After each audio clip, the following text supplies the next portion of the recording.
Welcome into the Brewhouse Cafe. Soccer over there. We are live at America's best soccer bar, getting ready for a World Cup draw on Friday that is going to set the course for what next summer looks like. There's going to be a group of death.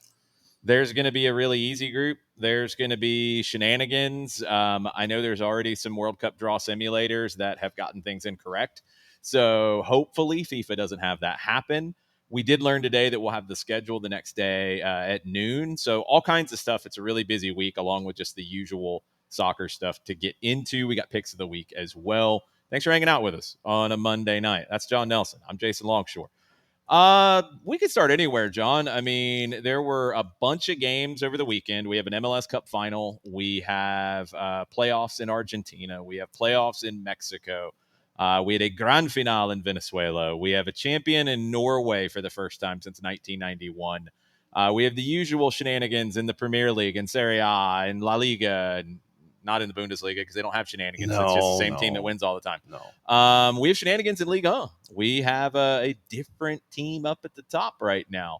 All kinds of stuff to get into. So where do you want to start? Copa Libertadores. Okay, we can start with Copa Libertadores. Because what do you want to talk about? Well, I think that obviously it's a tip of the hat to our friend Luis Araujo.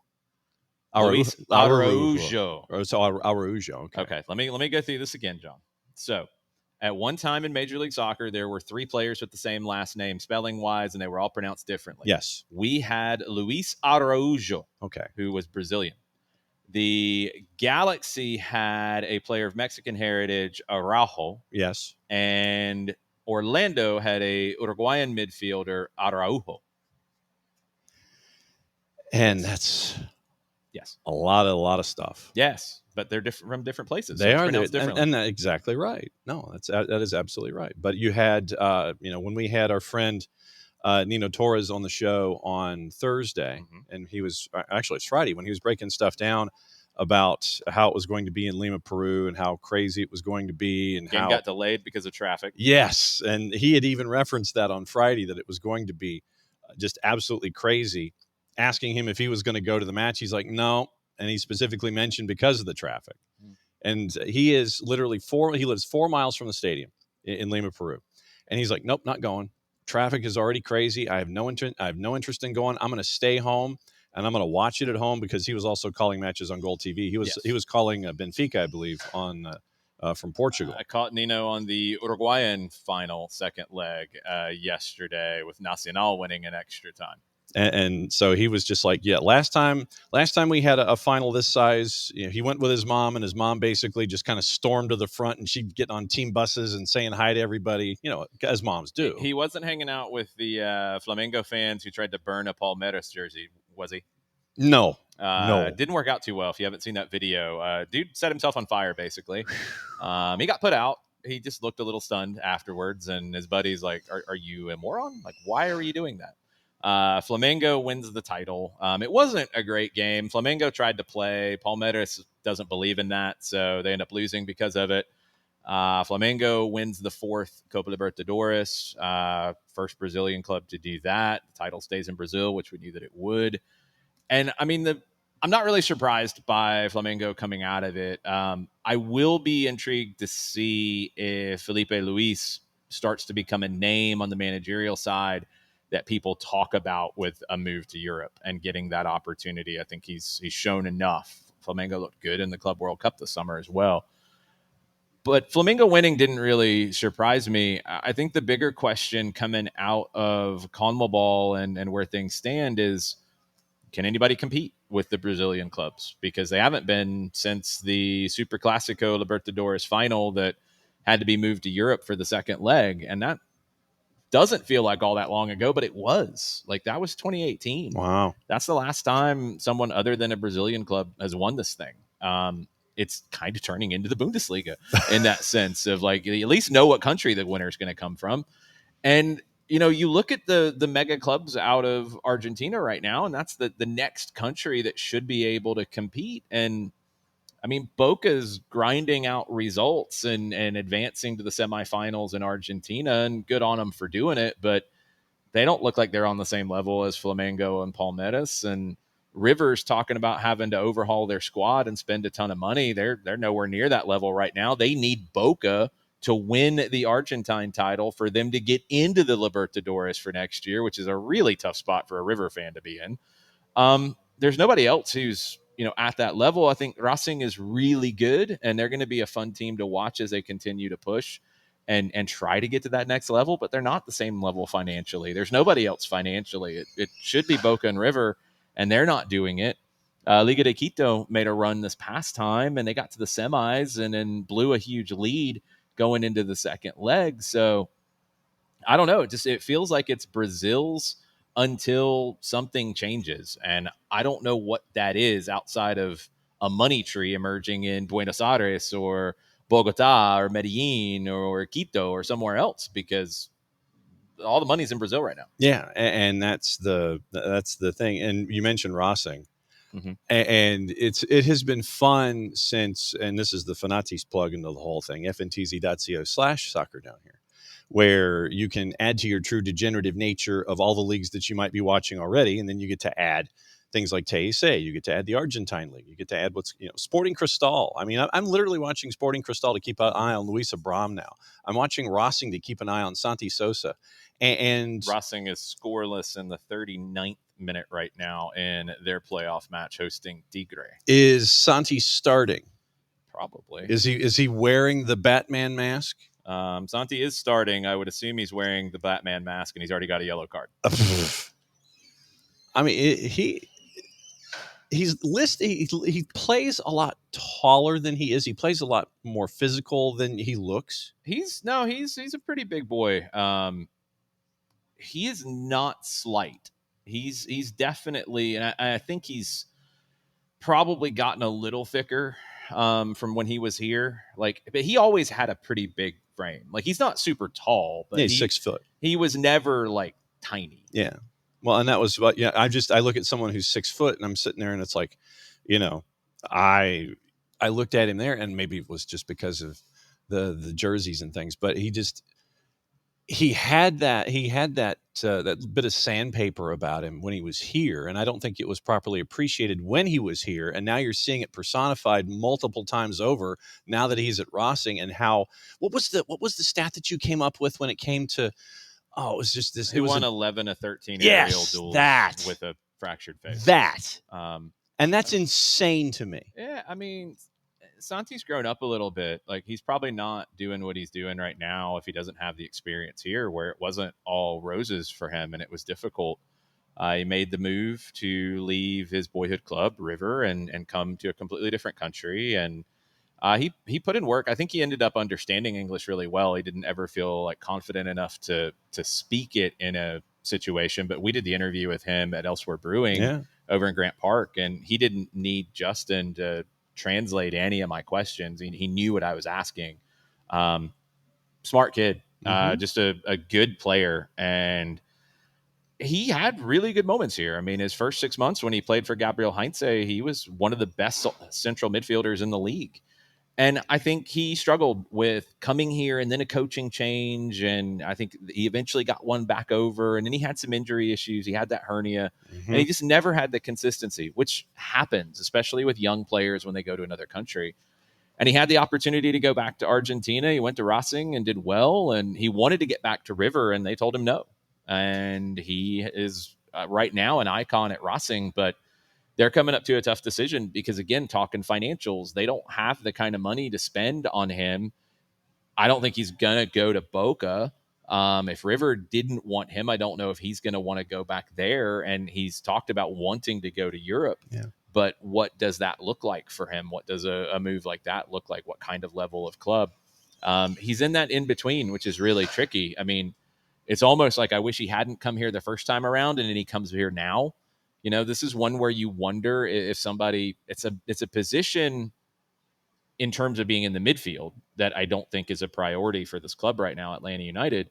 But he's also played in the back quite a bit in a 3 with Rossing. I don't know if Tata Martino is thinking about playing a 3 or playing a line of 4. He's typically played a line of 4, but he's played 3 center backs before. I don't know if he would want to revisit that and look at that possibility with somebody like Tata here, and maybe that changes the conversation. But I don't know. It's a fascinating one. And I think you're seeing Major League Soccer when we get back to the big picture with a Brazil, with an Argentina right now, and who's spending what, who can compete with what. I've said it for a while. I think MLS's goal should be to be better than the Brazilian clubs. Yeah. And right now they're not. Right now, I think MLS is on par with the top Argentine clubs, if not some clubs past them. If you compare MLS to Argentina, they're both 30 teams right now. I think MLS is better across the 30. Yeah. At the top end, I would lean to MLS right now, honestly. And I don't know if I would have said that a couple years ago. Brazil, there's a gap, and it's the same gap that the Argentine clubs are dealing with. It's a gap, but to be the best club in this hemisphere, that's where you need to be, is on par with the Brazilian clubs. And we'll see if MLS and we'll see if the South American clubs can get there. We're going to have to catch up on what's happening in Scotland and various other places with Jarrett Smith, who's joining us now. What's up, Jarrett? Is it snowing there in Utah? Was yesterday. Is it now? Nope. It's supposed to tomorrow. Well, alrighty then. And so he'll be driving to work and checking in on the I work morning from show. home. Screw that. Oh, there you go. The plebes can take care of that. Good grief. So. Good grief. Plebes. So does Celtic have a coach yet? What's up with your club? My club. Cool. Your club. You are the spokesperson for Celtic on these parts. You are the director of information. And this should be done, and it's not. So what's happening? This should be done this week. Last I heard. Isn't that what they said last week? Yeah, I thought so. Look, Scotland ain't fast. I mean, a lot of things. I mean, we're not dealing with SEC coaching moves here. No, but the estimation is that it will be done this week. Now, whether or not Wilfred Nancy is coaching Celtic by the weekend, God only knows. I will use this opportunity though to say, give Martin O'Neill his flowers. Yeah, 100%. Yeah, absolutely, 100%. Because Brendan Rodgers left you. Look, there's circumstance like Rodgers was upset with the club, with the front office, with the budget he was given, and he made that note. But he still started the year, and look, I think at times it is a toxic thing to do that we do to kids, for instance, with like, well, you started, you're going to finish it. Yeah. But when you're being paid as a manager of a major club, when you start the year, unless something happens, and there are plenty of extenuating circumstances upon which you don't necessarily have to finish the year. He didn't get pushed out. He wanted to go. Yes. And he didn't go somewhere else. He just wanted to go. Yeah. And to do that after the window is closed is, to me, extremely shitty. Yeah, I would agree.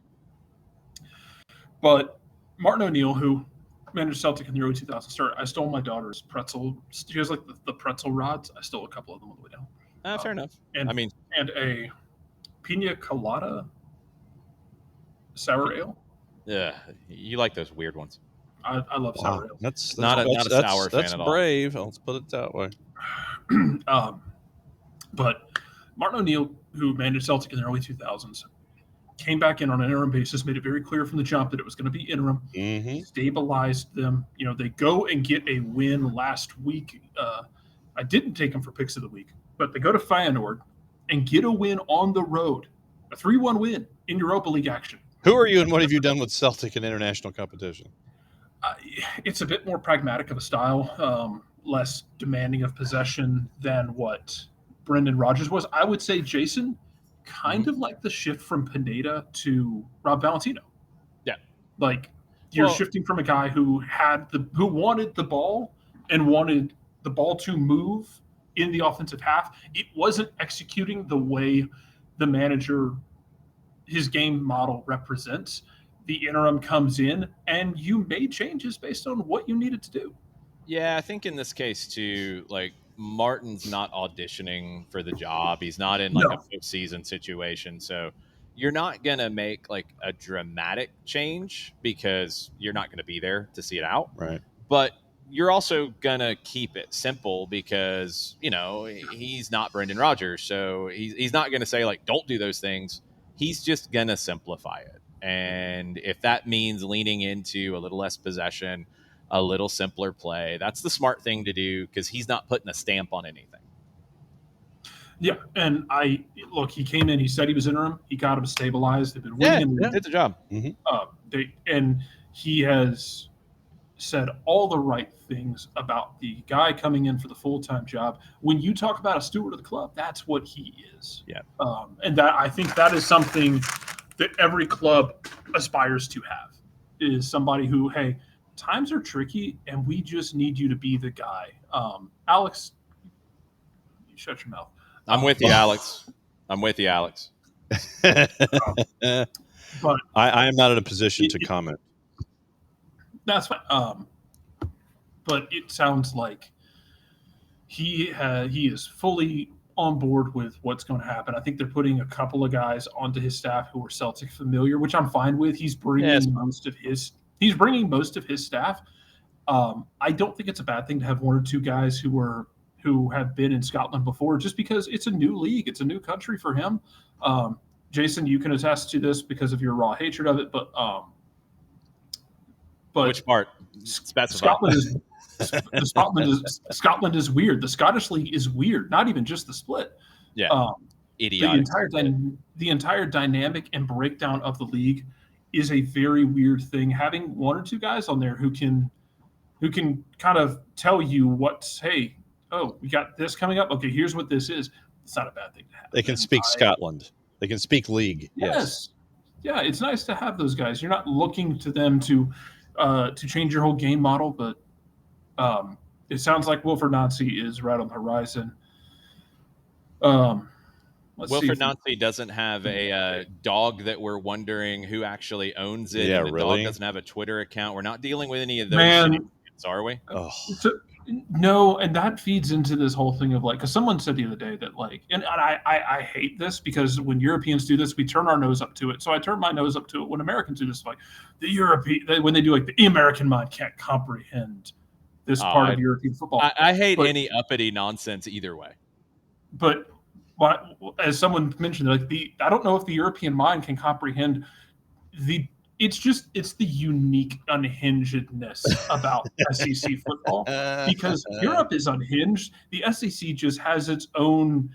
It's this bastardization of Tony Chachere's in a can that is on fire on the stove at all times. Like the air traffic controller giving clearance to land and making comments is just it's something uniquely stupid SEC that I'm not going to tell the European mind they can't comprehend it. I'm not going to tell any mind anywhere they can't comprehend it. I'm just going to say the SEC is weird. Act accordingly, because and Alex, I agree. You dodged the bullet with Lane because Alex. Yeah, but you would have taken him within a heartbeat if you could have. That's the thing that's so funny about it, because that's the other side that that's what's so funny about all of this. And this is where there are similarities between the two worlds of coaches being in demand and maybe being somewhat problematic. I can't think of a coach in the soccer world that is as problematic in ways as old Lane.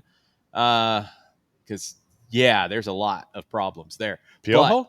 No, not even close. I mean, I couldn't see Lane punching a journalist in the face, but that would actually that might endear him to some parts of the SEC. He just squared up with an old Miss blogger after the game. That's true. He did, kind of. But you're squaring up on a blogger. Well, no, it's not that. He didn't really square up. He and I don't have a problem with what he did. Did he bow up on him or something? No, we just went up to him and said, like, hey, I heard what you said. Ho. And I'm paraphrasing. Ho and not housewife. and come say that in there, like talking about the locker room, and the blogger didn't. Like, if you're gonna say stuff, you need to understand you might get checked, and have and the that's fine. compunction to back it up. But it was this is the problem I have with that statement, though. Like, it wasn't.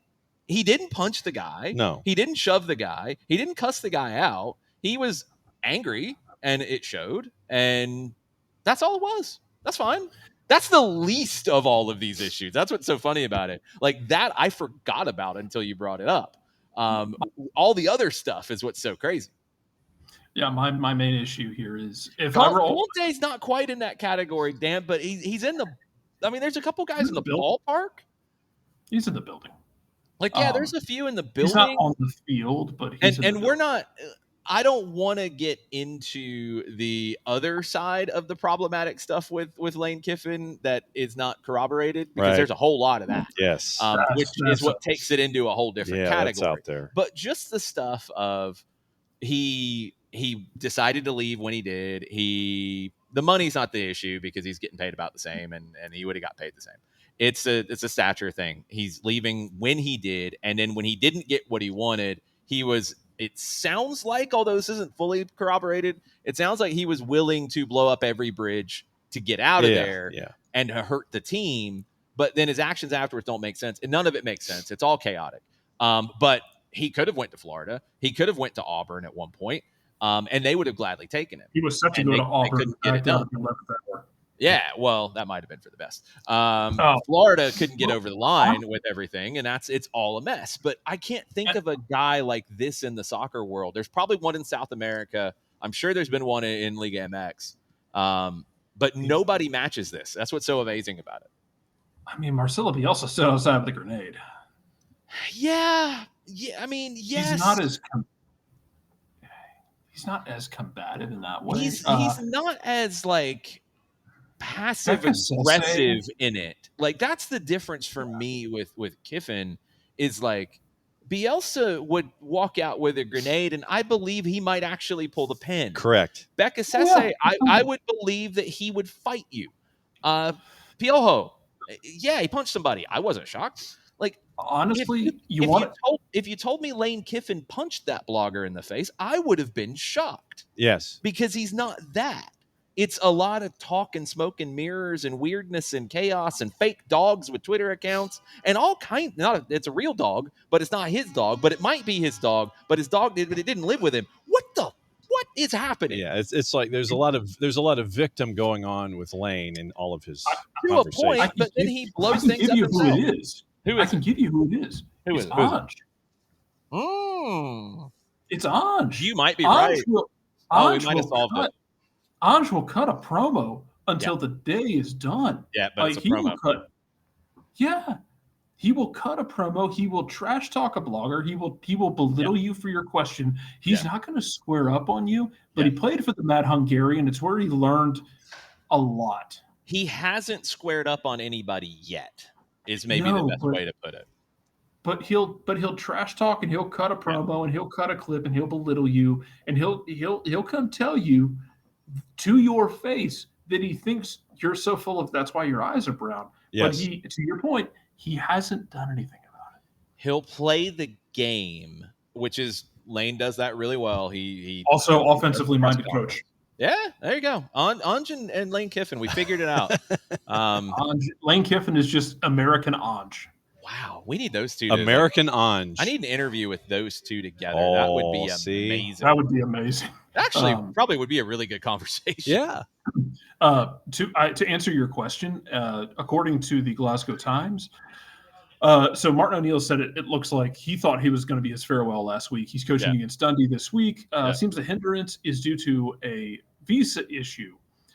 Nazi must secure an international sports person visa, and it sounds like they're just having trouble getting that over the line, which, again, if you've ever listened to this show or any of the adjacent shows on this network, that you know that visas can be an absolute bitch to deal with. And I think it's a similar issue. They're just waiting for his visa to get sorted. International sports person visa. Well, that's probably a UK thing, which is now it's a UK thing. It's outside of it's Brexited, so you have that issue with Nazi being a Frenchman, and Yep. Yeah, all kinds of stuff. Like that's probably a little more complicated than I would have guessed. Alex, I can't believe Piojo was able to raise his arms over his waist either. There are times he wears that jacket and that thing is like fighting for its life, and it reminds me of the big man, little coat. Oh yeah, for sure. Yeah. Okay. Well, it actually is a thing. It What you thought Jarrett was lying to you? No. Just it actually is phrased as International Sports Person Visa UK. To obtain this, you require a government body endorsement from the Scottish FA and a certificate of sponsorship from Celtic. You must demonstrate a significant achievements and potential impact on UK football, meet the English language requirement, and show that he has sufficient funds to support himself without government aid. I think he's got all that. I think he does too. So it sounds like that's what the holdup was. It sounds like he's still going to be there. Now the question is, and I understand this is soccer over there, and this is a question that John and I can broach in the morning. We can soccer over there can be everywhere. What the hell does Columbus do now? That's a question for Chris Dorn. You know what they should do, and they won't do because hire Michael Bradley before New York does. No, Bradley's down a different path. Like that's just why I get so frustrated when people start firing off. And I'm not saying this about you in your situation because you were joking. People threw Jim Curtin's name out. Jim Curtin cannot follow Wilfried Nancy. It would be Ange following Nuno. The same thing we just talked about the other way. You have to get somebody who makes sense. It doesn't have to be a facsimile, but it has to be somebody who has a similarity in it. And that's not Jim Curtin, unless he's going to change the way that he wants his teams to play, which he's never shown an interest in doing. He's also not going to go to Columbus because the big thing has been his family in Philadelphia. So when that starts up, it's like, why are we wasting our time? The person that they should have went to get, which is now maybe a little bit of damaged goods because of Montreal being damaged goods themselves, would have been Laurent Courtois. Courtois was with the Crew too, did really well. Mm-hmm. Yeah. He is along those lines. I think he's even more aggressive than Nancy at times. Is he ready for this?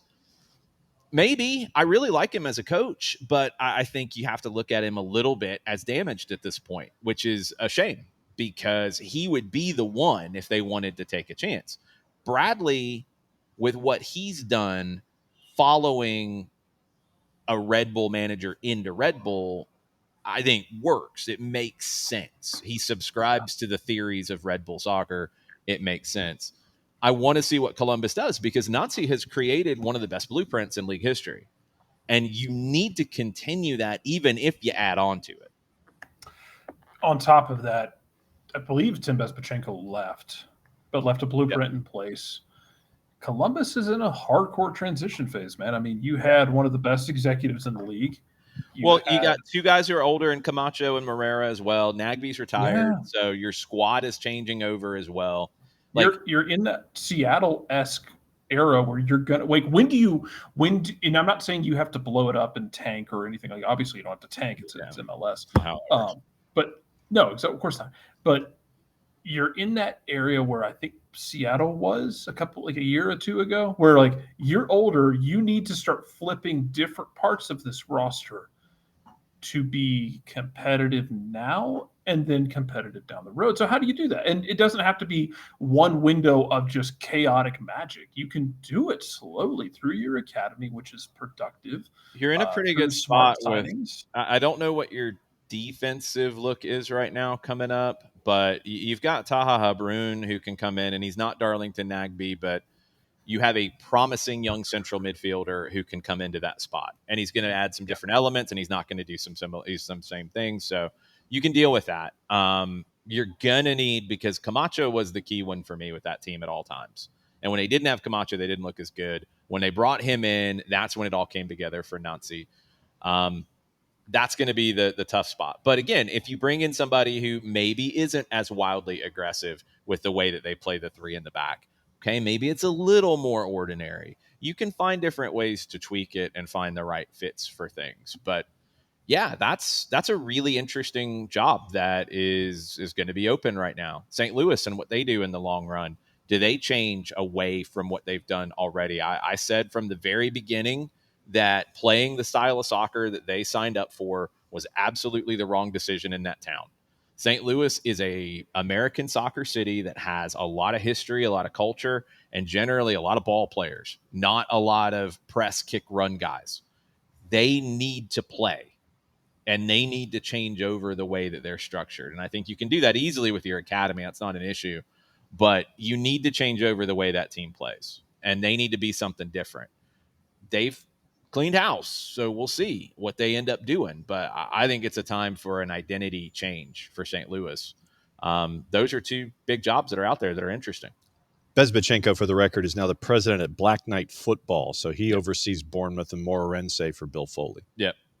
A couple other things I wanted to jump into before we start to edge into. I want to get into the World Cup draw a little bit and set the table for Friday. Just some things from around the world over the weekend. The Chelsea-Arsenal game was an interesting one.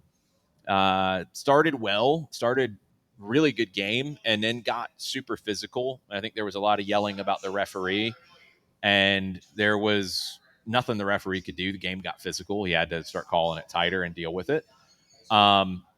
The interesting thing about that game was the VAR situation with Moises Caicedo. It's a red card. It's a red card all day. It should have been a red card on the field. It wasn't. VAR handled it right, recommended a look. He goes to look at it. He shows the red.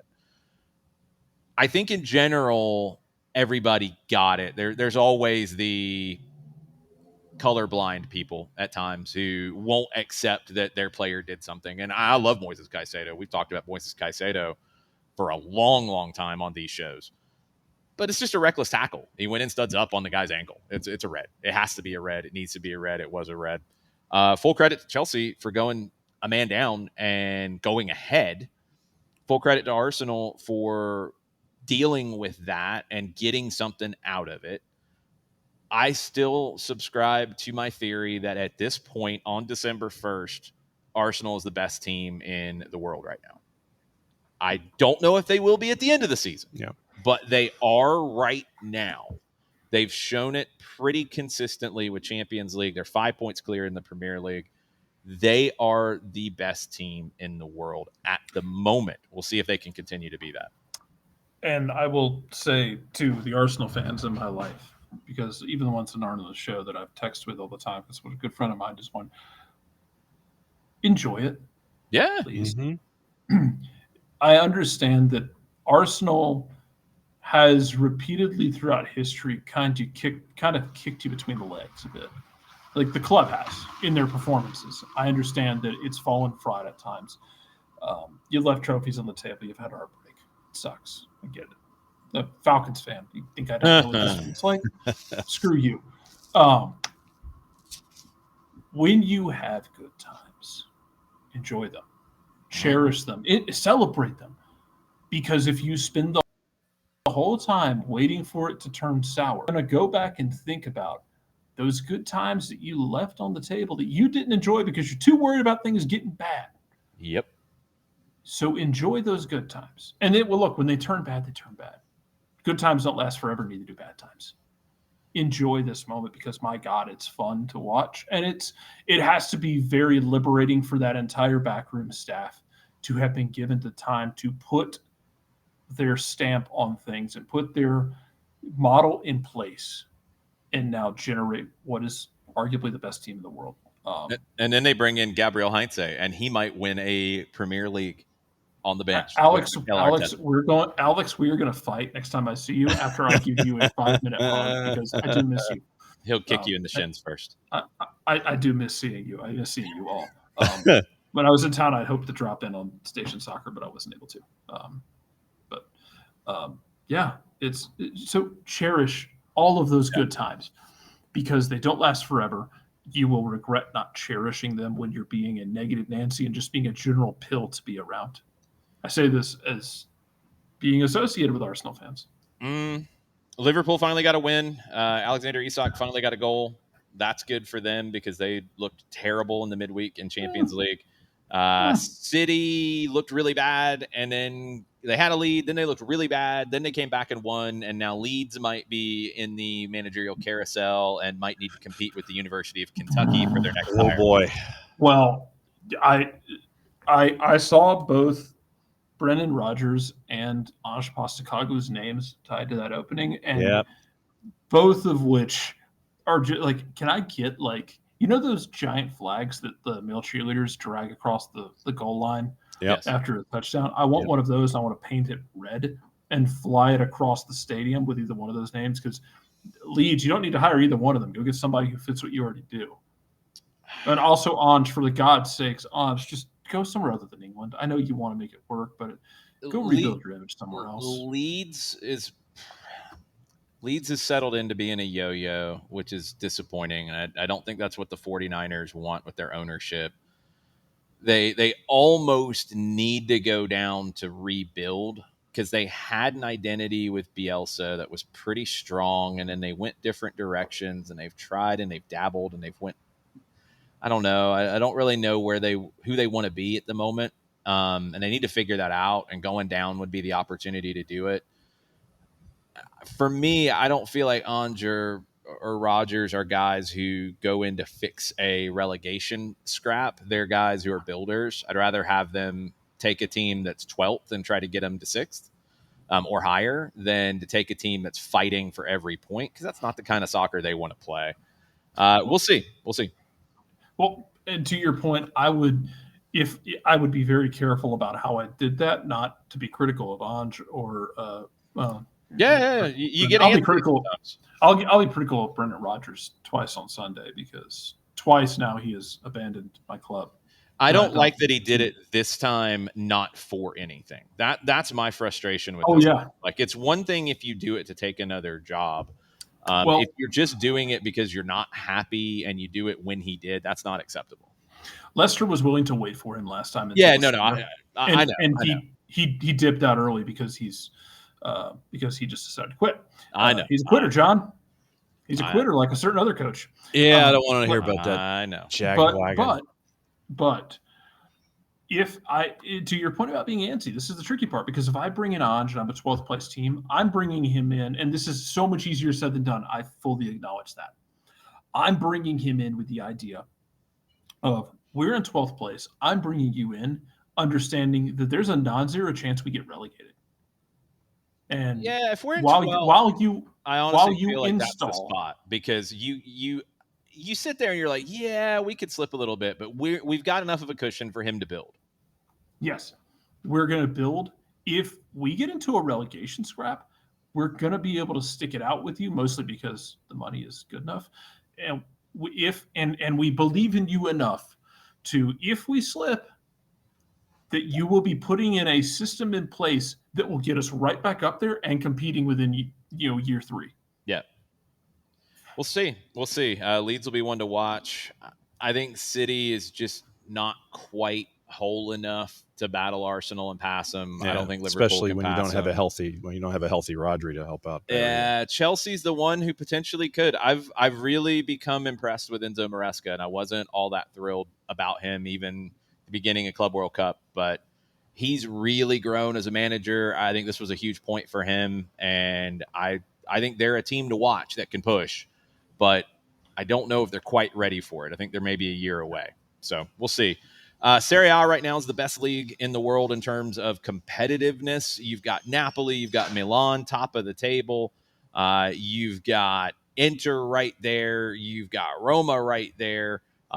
It's a really competitive league like it was last year. It is absolutely worth your time. La Liga is another interesting one with Madrid and Barca at the top. Madrid, 3 straight draws, and the whispers are turning into at least outside voices at this point in terms of the issues with Vinny, with Xabi Alonso, with people questioning Xabi. I mean, Madrid, the seat pretty much always stays hot. Like, that's just the nature of it. It's just terminal. Yeah, which is not good. It's a bad place to be, but I think Xabi is going to be a great manager. This might have been a snake's pit that he didn't need to take just yet. We'll see how it works out. I think he can get through it. I think the whole idea with Vinny and how that's going to get managed is going to be what makes it work. Honestly, the best thing that could happen would be for them to sell him. I think that would help Xabi Alonso get that team where he wants that team to be. God, how much money you would get for that? You Saudi. get a bunch of cash. Saudi's the only place that can do it. That's the only place that can spend that kind of money and pay him the kind of money it would take. There's not another spot in the world that could do it, that would do it. So, because a Premier League club wouldn't do it. Like, that's the thing, is he's too much of a liability for me. I don't trust him, so I'm not spending that kind of money. A Saudi club would take that risk because it's not as big of a risk for them. Also, off the field, La Liga, I talked about it in Morning Espresso this morning. They just secured a 6.1 billion euro domestic rights deal through 2032. It's a big statement to get that kind of money. It's not Premier League money, but to get more money than you were getting before, it's not easy to do in the media rights world right now, especially in Europe. So that could help La Liga really solidify themselves as number 2 behind the Premier League in terms of spending. I think Serie A has done a really good job of solidifying things. We'll see if they can go to the next point. I don't know if they're going to be able to find the money to do it. The Bundesliga kind of is what it is. It's very stable. I don't think there's a lot of ambition to go further than that. La Liga is the one right now that can kind of push, but not quite get there. Before we get into World Cup draw, because I want to talk about how all that's going to work, and we're starting to run out of time. The 2031 Women's World Cup bid books came out on Friday. I did a feature at soccerdownhere.net. Go read it. I went into pretty serious detail in not just like the book and what cities and all the basic stuff, but Atlanta's role in it specifically. Atlanta's put forward, along with Boston, as a possibility for the World Cup draw for 2031. The Fox Theater and the Woodruff Art Center are the 2 possible locations, along with one theater in Boston, that are the 3 possibilities for the World Cup draw. That's cool to see. They did not recommend anything on the final. In the past, bid books have. This one didn't. I think Atlanta will be front and center as a possibility for the Women's World Cup final, and some of that is me trying to manifest it into reality, and other is whispers that I've heard around the city from people that, I'd heard that it was going to be a strong pitch in the 2027 bid if that had actually come through, but that ended up getting pulled to wait for 31.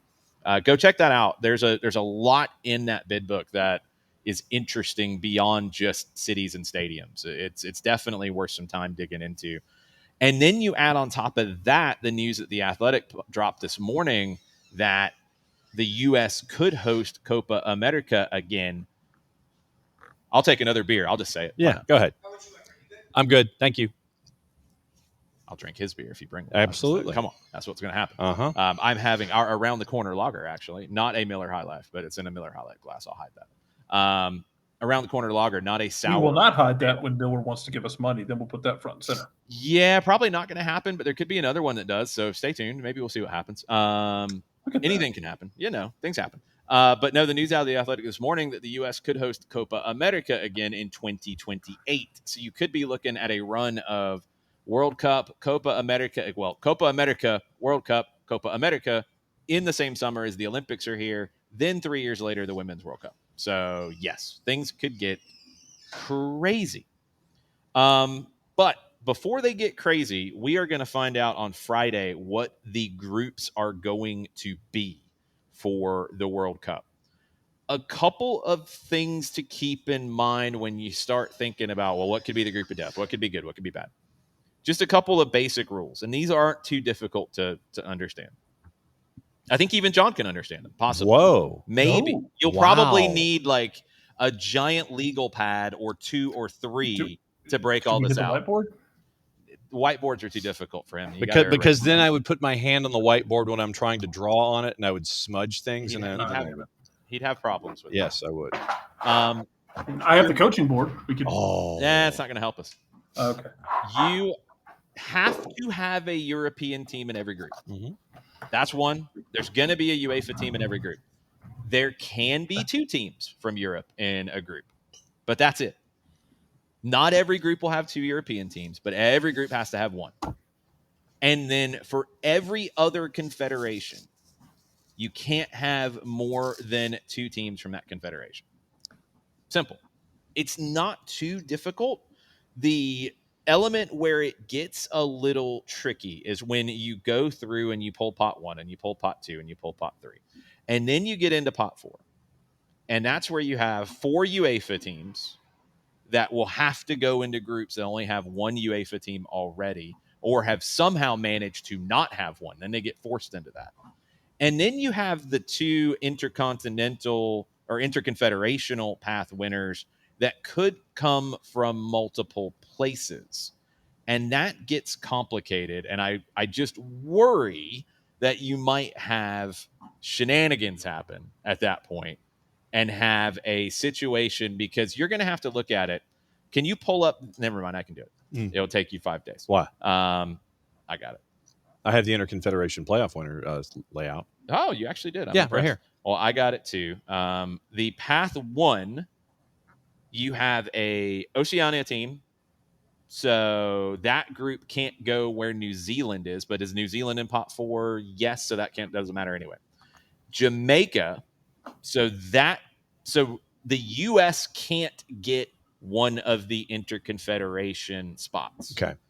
The U.S. can't get Haiti, Curacao. So when you start to look at pot 4, actually, the U.S. group, since they are seeded, you can only get, pull it up, you can get Jordan, you can get Cabo Verde, you can get Ghana, you can get New Zealand, that's 4, or one of the 4 UEFA teams, because you have a CONCACAF team in each of the interconfederation paths. But I just worry that something's gonna get screwy, and they're gonna have this situation where the interconfederation path screws it up. D. Graham wants the U.S. to get Scotland and Ireland. I'll take that. Oh, Flower of Scotland. We can get onto this week, but hold on. What that would mean, because then, okay, if you get the 2 European teams, so then your pot 2 would have had to have been one of Morocco, Colombia, Uruguay, Japan, Senegal, Iran, South Korea, Ecuador, Australia. It's actually fairly possible. There's not a lot of UEFA teams in pot 2. I think I have seen more than once Scottish people want to end up in a group with the U.S. and Australia. Scotland's in pot 3. They could get that. Yes, that could happen. I would take that group. If I'm the U.S., I would take that group in a heartbeat. I don't care about fun. I'll take that group because I'm getting out of it. Yep. I would worry a little bit about getting an Italy or a Denmark out of a UEFA playoff spot, because that tilts you pretty hard. It could. Italy has not shown that they're going to tilt you very much right now. Sorry, Nick. But Denmark should have got ahead of Scotland, and they blew it in the last 2 games.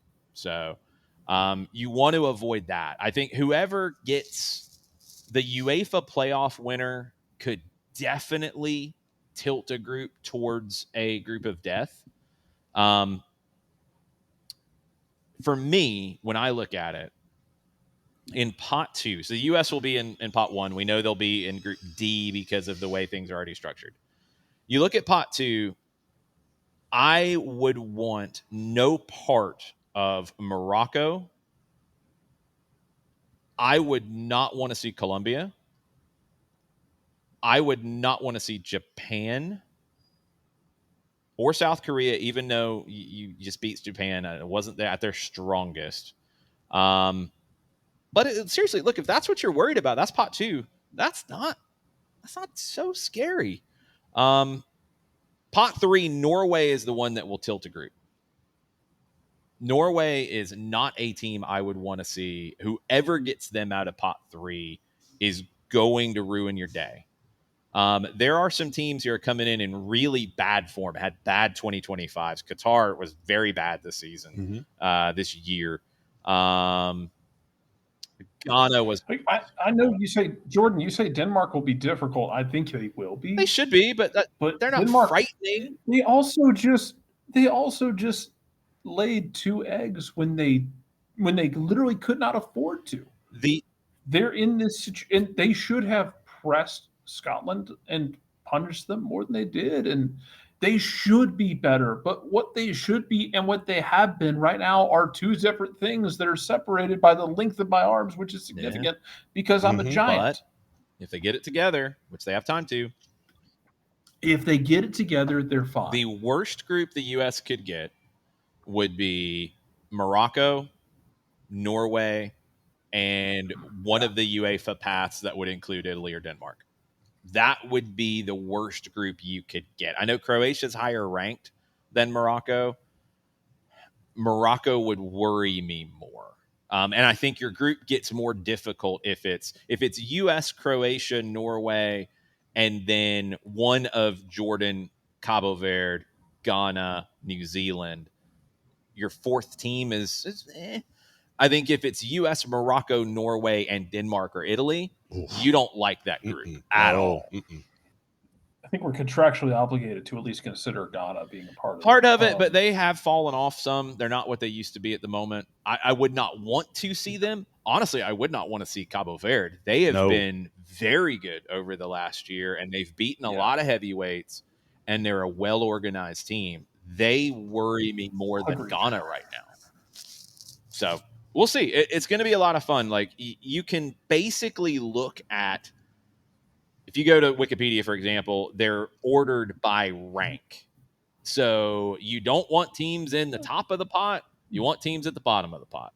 That's what you'd like to get. So you're looking in pot 2, you'd love to get, I don't want Ecuador because of the way that they play, but if you get Austria, yeah, they're going to press you, but they don't have a ton of top tier talent. Australia, you're not afraid of.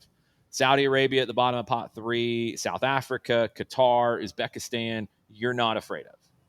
So it could get, like, you're going to have some groups that are going to feel really weird at the end of it, because you're going to have a group that you could have a group with Canada, South Korea, South Africa, and New Zealand. Like, that could be a group in the World Cup, which would be bonkers. Tell them to cook the ping pong balls for you. Well, that might happen. Frozen envelopes. We don't. No, there's no envelopes, John. There's no what envelopes? There's no envelopes. No, it's the equivalent of the frozen envelope. No. He said ping pong balls. There's actual ping pong balls. That's which is why I was about to say I said ping pong balls. For I know a reason. you think about your things sometimes. He just fires off things like frozen envelopes, which is a very old reference. Well, I am an old man, so yeah, but still, come on. The youths will not know. They don't. I don't even know what that reference is anymore. Patrick Ewing and the Patrick Ewing draft to the NBA allegedly. Yes. All right. So I will do one of these. I haven't done one today. Oh, simulator. I'm going to do a simulator. Let's see if it actually gets it right, because I've seen a couple that have come up that are not legal because it's complicated. Yeah. It's you know why? Because AI should be taken out back and shot with a 12 I don't think this is AI. I think it's like an actual formula. Like a computer. Still do it. All right. I didn't ask. Huh? What? I didn't ask. No. I think it's like it's like I got formulas and stuff. So in this one, let me make sure it's legal, at least from the groups I'm worried about. I think so. Scotland went. You got Australia, you got Denmark, and you got Mexico. Ooh. That's how people die. I think Scotland could get out of that group. Possibly. I feel like Scotland and Mexico would hang out and become, and like that is a like disturbingly good friendship developing that no one's really prepared for. Yeah, I can see that. The U.S. got in my simulator I just did Cote d'Ivoire, Switzerland, and Jordan. I'll take that group. I would take that in a heartbeat. Yeah, I'll take that. Group E, Brazil, Iraq, Norway, and Senegal. Wow. Brazil and Norway would be a fun one. Yes. Argentina in this simulation got New Zealand, Tunisia, and Croatia. And we're walking. Croatia, man. Hey, Croatia might punch you in the face. But I don't know if there's really a group of death in this simulation. Maybe England, Uruguay, Ghana, and Panama. Maybe. That's somewhat deathish. Huh. So it's actually pretty even. It's like a life support group. This is a pretty even situation, and they simulate the playoffs too. Like, you got the Dutch, Ecuador, Ukraine, and Egypt. That'd be a fun group. I would like it. Man, Panama would just. There's when I tell you Europe that you're not ready for like the amount of ishhousery from Panama. I mean, you're not ready for it. So no. So then, what would it mean for? So I imagine it simulates the matches and locations. Yeah. Yeah, it simulates then what the schedule will be, which is you can't really do because FIFA will game that aspect of it because they're going to put games in the best time slots and cities to do that. And that's why you'll have the draw on Friday and you'll have the schedule come out 24 hours later. Right. Which is smart. I have no problem with that because you'll go into a group and the groups are determined what cities are available and blah, blah, blah, blah. And then you can say, all right, like I look at this one and the games that would come to Atlanta, France, for example, would be a team that would come to Atlanta. You would want them in Atlanta in a 3:00 kick because it'd be 8:00 Paris time. Yes. So you would put that game there rather than have it be somewhere else to play at 6 p.m. in Dallas. Just putting up a possibility. So that part's fine. So just to refresh, the group format, you've got to have a European team. You can't have more than two. You can't have more than one of any other confederation. The draw it has a little bit of a funky element to where you will draw a team and then draw what spot they take in the group, 2, 3, or 4. So you'll have that. The groups with the hosts are set up a little bit differently because of that, because those cities are already nailed down as to where the hosts will play. That part's organized. But yeah, it's going to be a very interesting day on Friday. We're going to have coverage all day long, starting at 9:05. John will be at the City of Decatur Watch Fest event at Benchwarmers in downtown Decatur. Madison Cruz and I will be here at the Brew House. We'll be checking in the morning show multiple times, and then we'll take it at about 11 o'clock and take you up close to the draw actually starting. It's going to be a full house here at the Brew House on Friday. Then after the draw is over, we'll have the reaction show that Maddie and I will handle from here in Atlanta at the Brew House. Then I'll have Atlanta Soccer tonight at 6 o'clock on 92.9 The Game and the Odyssey app. And then we'll head up to NoFo Brewing in Gainesville for a little after party, some trivia, some giveaways, some fun, some shenanigans. Excellent, long day of footy. And then Saturday, yes, it's MLS Cup. MLS Cup, the schedule coming out at noon-ish. The MLS Cup game at 2:30, Miami and Vancouver. We'll get to that here in just a little bit because it is part of our picks of the week. Still feels very weird for it to be a 2:30 game for my brain. Yeah. Jordan, the one that I'm using for a simulator that I think is pretty good is worldcupsimulator.com. Well, there you go. There's some others that are out there I haven't played with. This was the first one I saw, and I think they did tweak their formulas a little bit to make sure you couldn't get illegal groups, because I had a couple early on that did that. And to my knowledge, this is safer than using some of the websites that John uses to find. It most definitely is. His odds. It most definitely is. Yeah. Soccer for Good OG. Yeah, we won't have a watch along during the draw. We'll have reactions on social media. Specifically, Jordan, it does do the schedules, but again, the schedules, like, it's BSing you on creating that part, because that's going to come down to people and time zones and structuring that. Watch along for MLS Cup, possibly. Stay tuned. Possibly that might happen. That could happen. That could be a remote watch along for sure. That's not. Yeah, that could happen.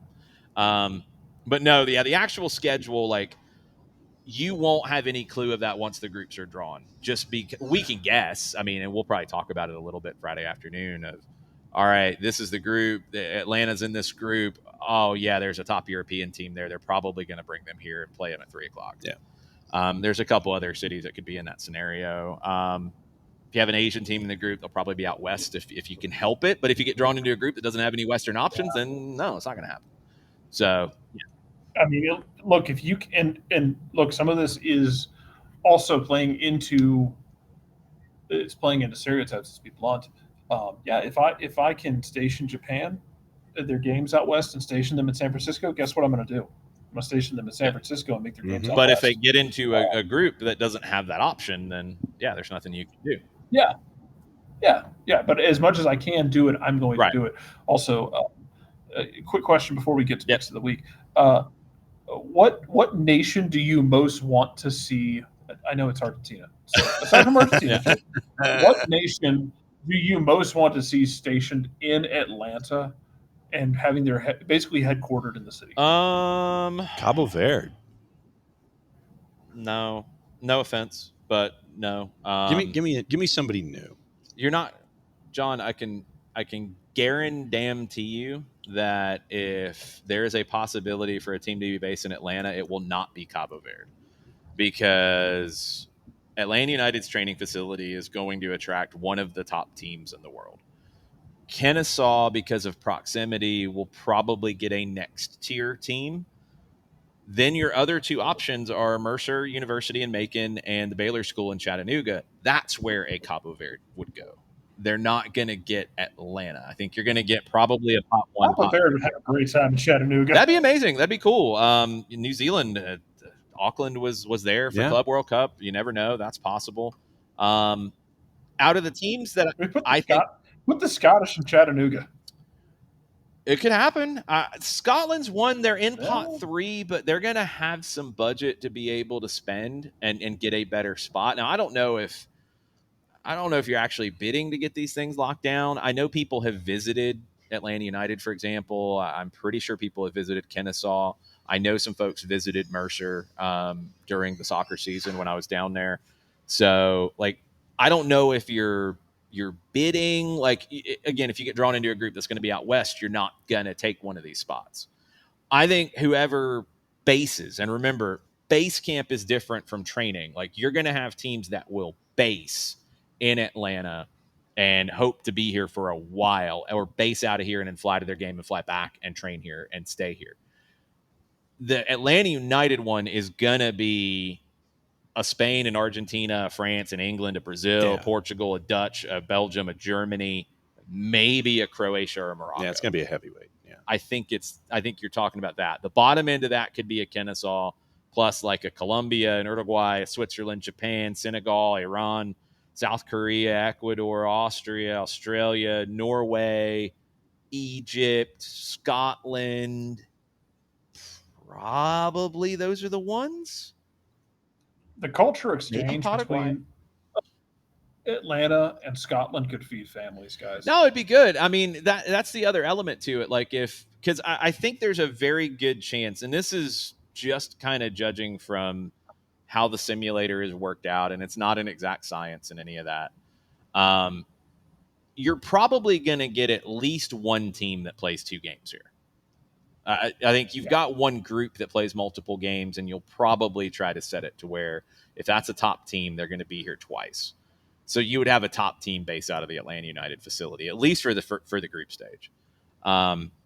You will then have teams that will come in and train when they come to visit and play here. They'll come in the day before. They'll do a light session. You're going to have those elements too. So you could have situations where, because it happens all the time, whoever based here and based at Atlanta United gets knocked out in the first round, which probably won't happen with the forgiving format, but you never know. Or they finish third in their group and they get bumped out into the western portion of the bracket, and then they leave and somebody else moves in for a week at a time. Like PSG ended up being here for, a couple of weeks staying in Atlanta because of the way the Club World Cup schedule and format worked out. So we'll see.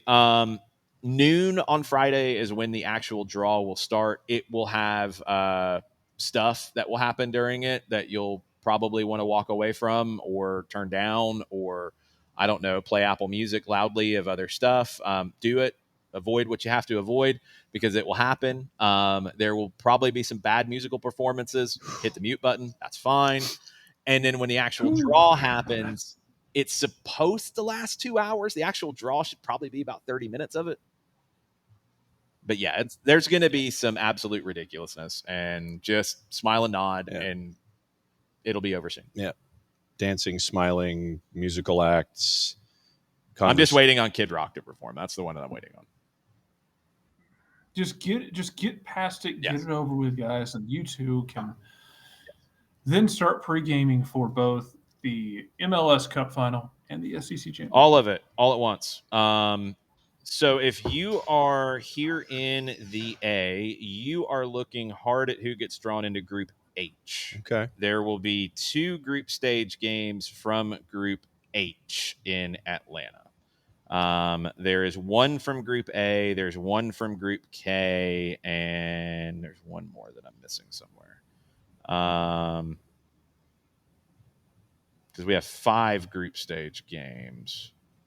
Donde está? Group H has 2 of them, has a first match and a second match. So that's where I think you could see the same team here for 2 games out of Group H. Group A, and then what's the other one? Group C has one of the last group stage games. So Group H is the one that you'll have the potential for somebody to be here twice. That's what I'm thinking. Jordan, I'm not sure what the giveaways are going to look like at the brew house yet. I know there's a lot of work on that. So not sure if we're bribing you to come or not. But stay tuned. We'll let you know on our social medias. We might be bribing you. It's possible. Anything can happen. Hello, Will. How are you? We're not definitely not above that. No. We will do what we have to do. I just don't know if we have any lined up.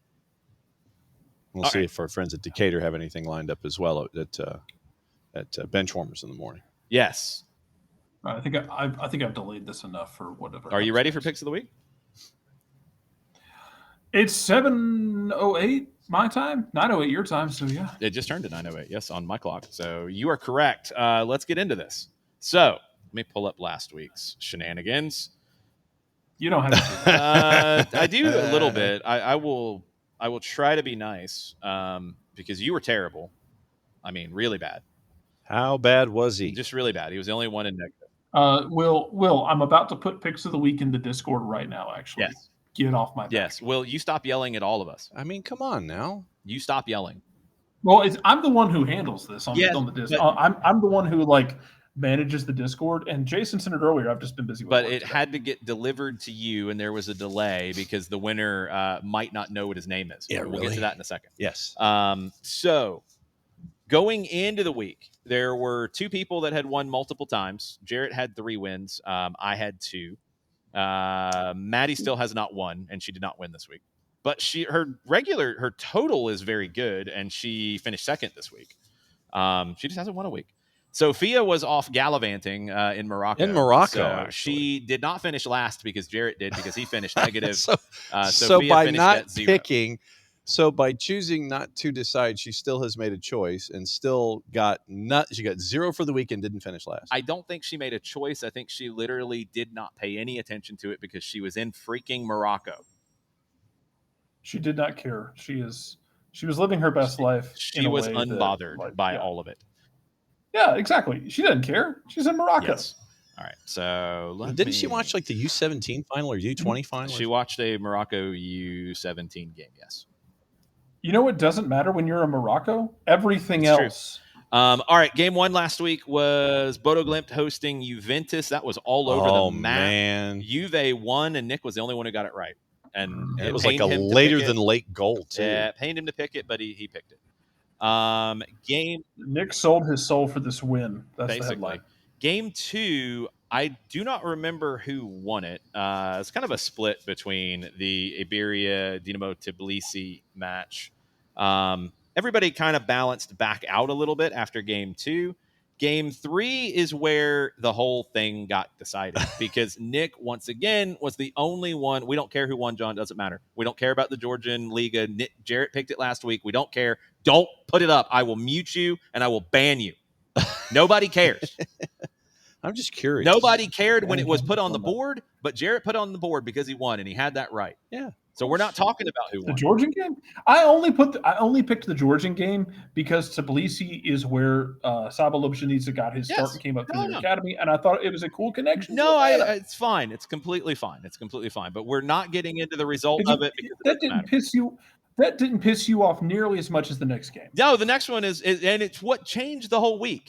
Royal United and Patani FC in the Thai League Cup qualifying round, which we at one point wasn't sure was actually a real thing, but then we found it on some sites, but not on others.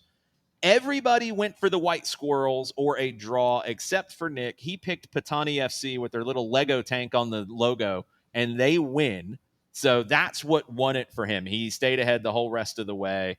Then we went UEFA Conference League. Then we went to the Bolivian League, where one of the teams that we picked got into a brawl that had 17 red cards That was amazing. in a different game. Then we had the Norwegian relegation promotion playoff, which I picked, and we got a moment out of that I've never seen before. It goes to penalties. Bratvag had the lead and was going to go up from the second division. Please don't do that again. Bratvag. Then they conceded, and it finished. It was 2-1. Please stop whispering Bratvag into my microphone. John's creepy like that.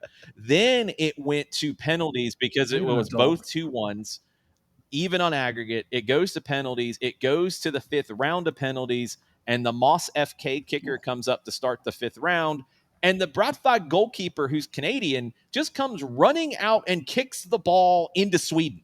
I mean, it was full sprint, and he just pull hooked it, and it went right in the stands. And then he got scored on. So it did nothing for him, and his team did not get promoted. They will go back to the second division and be sad. And you got mossed. Yes. And then everybody picked Miami, as they have. I don't know if they will this week, though. And then Real Betis won on game 8. So we finished with Nick at 1371, Maddie at 1006, John at 706, me at 380, Drew at 311, Sophia at 0, and then last place was Jarrett with minus 289. Wow. You got the Miami game right. No, you got 2 games right. You got the Miami game right, and you got the Bolivian game right somehow. That's it. Look, you picked the favorite who won you like $40 juice boxes. Yeah. I'm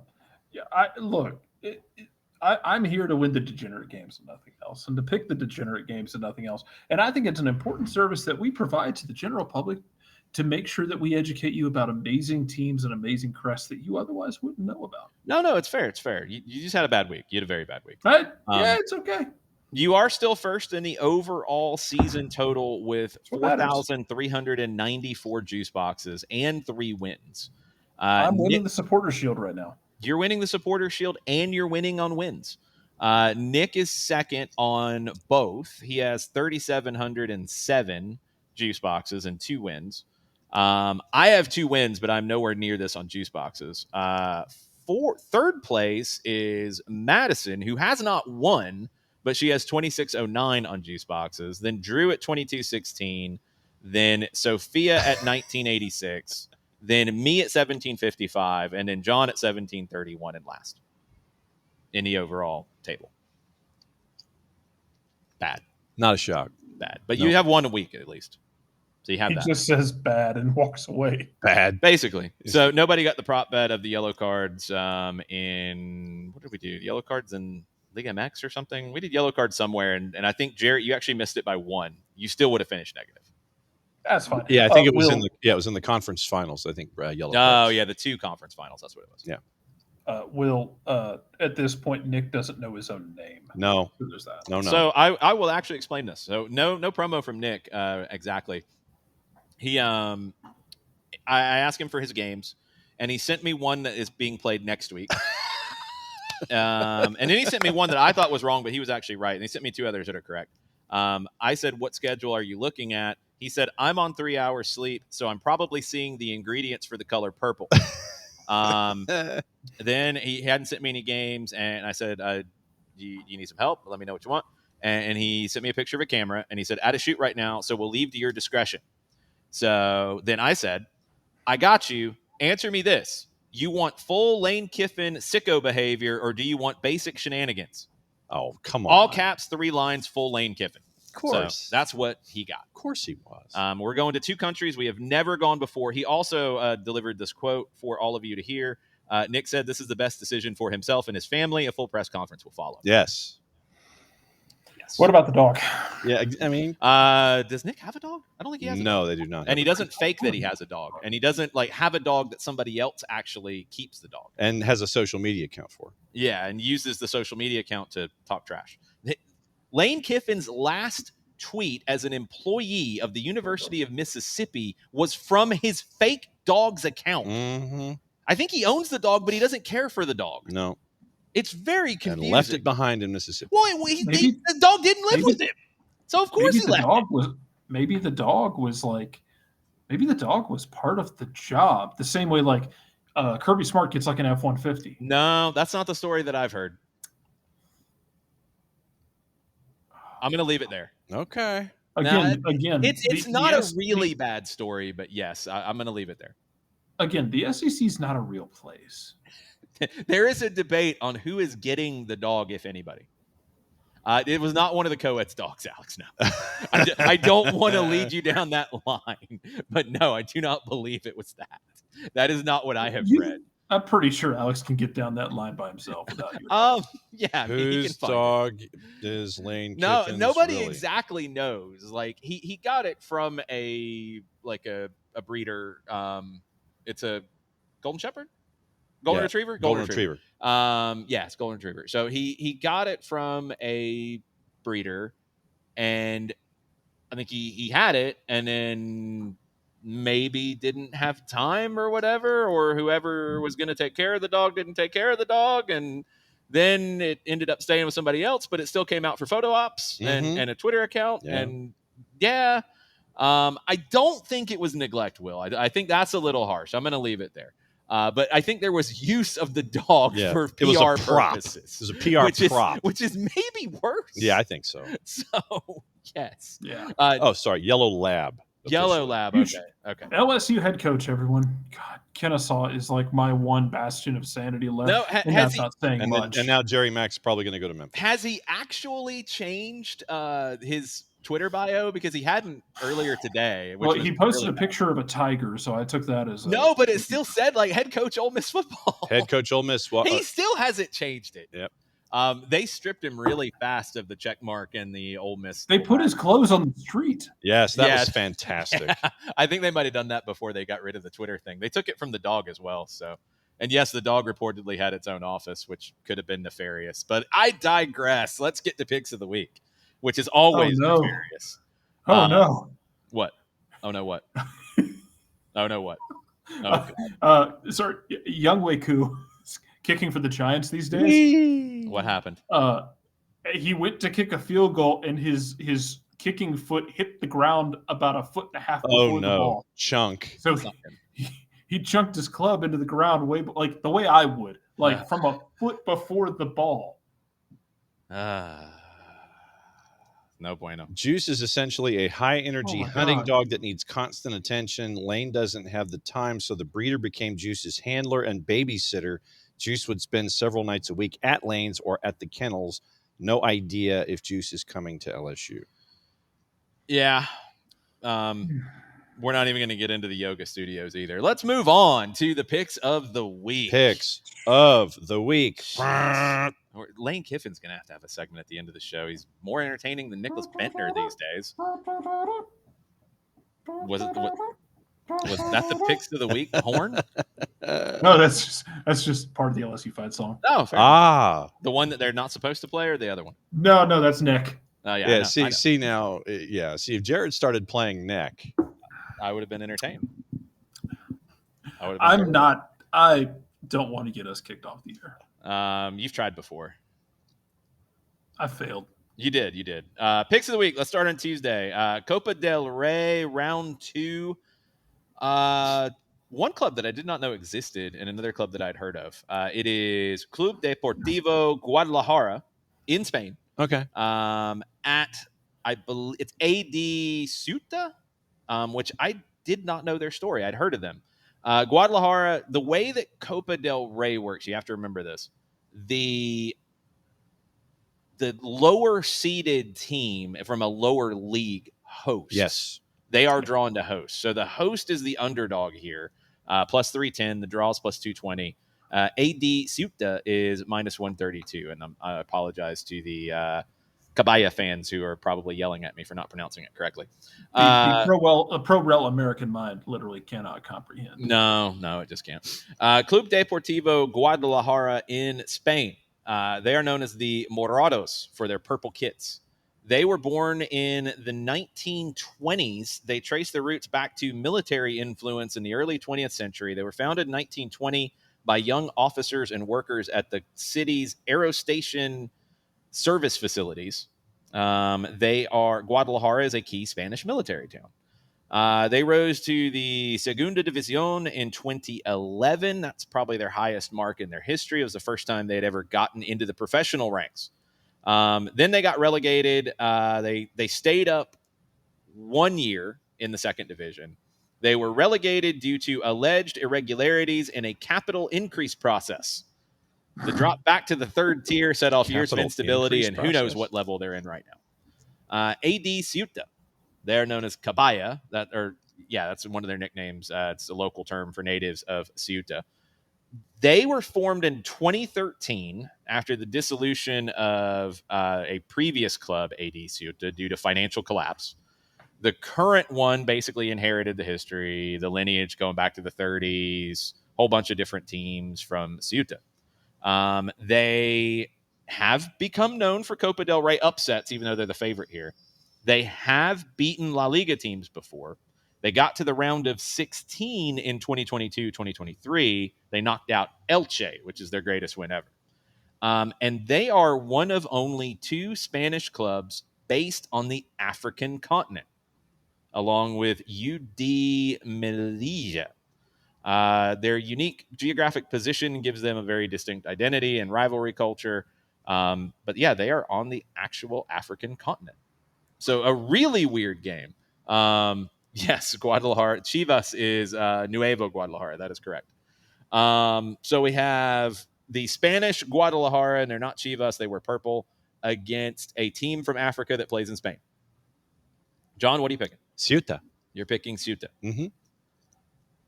I'm going to pick the 90-minute draw. Okay. Just because the Copa del Rey is usually full of insanity. Yes. Absolute insanity. Jarrett, what are you picking? No, that's exactly what I was going to do.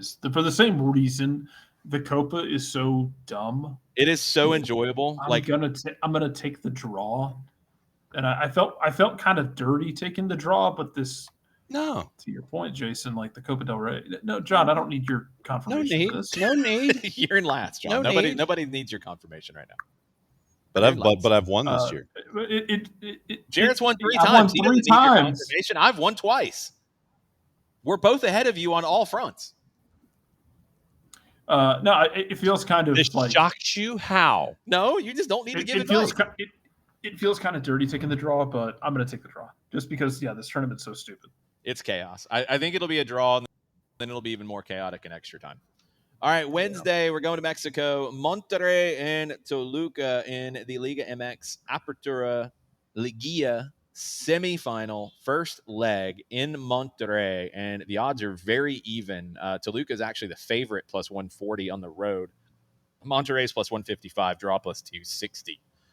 I feel like we've gotten into some of the history of Monterrey already on the Soccer Over There Picks of the Week. Monterrey, one of the earliest professional clubs when they moved to being professional in the mid-1940s.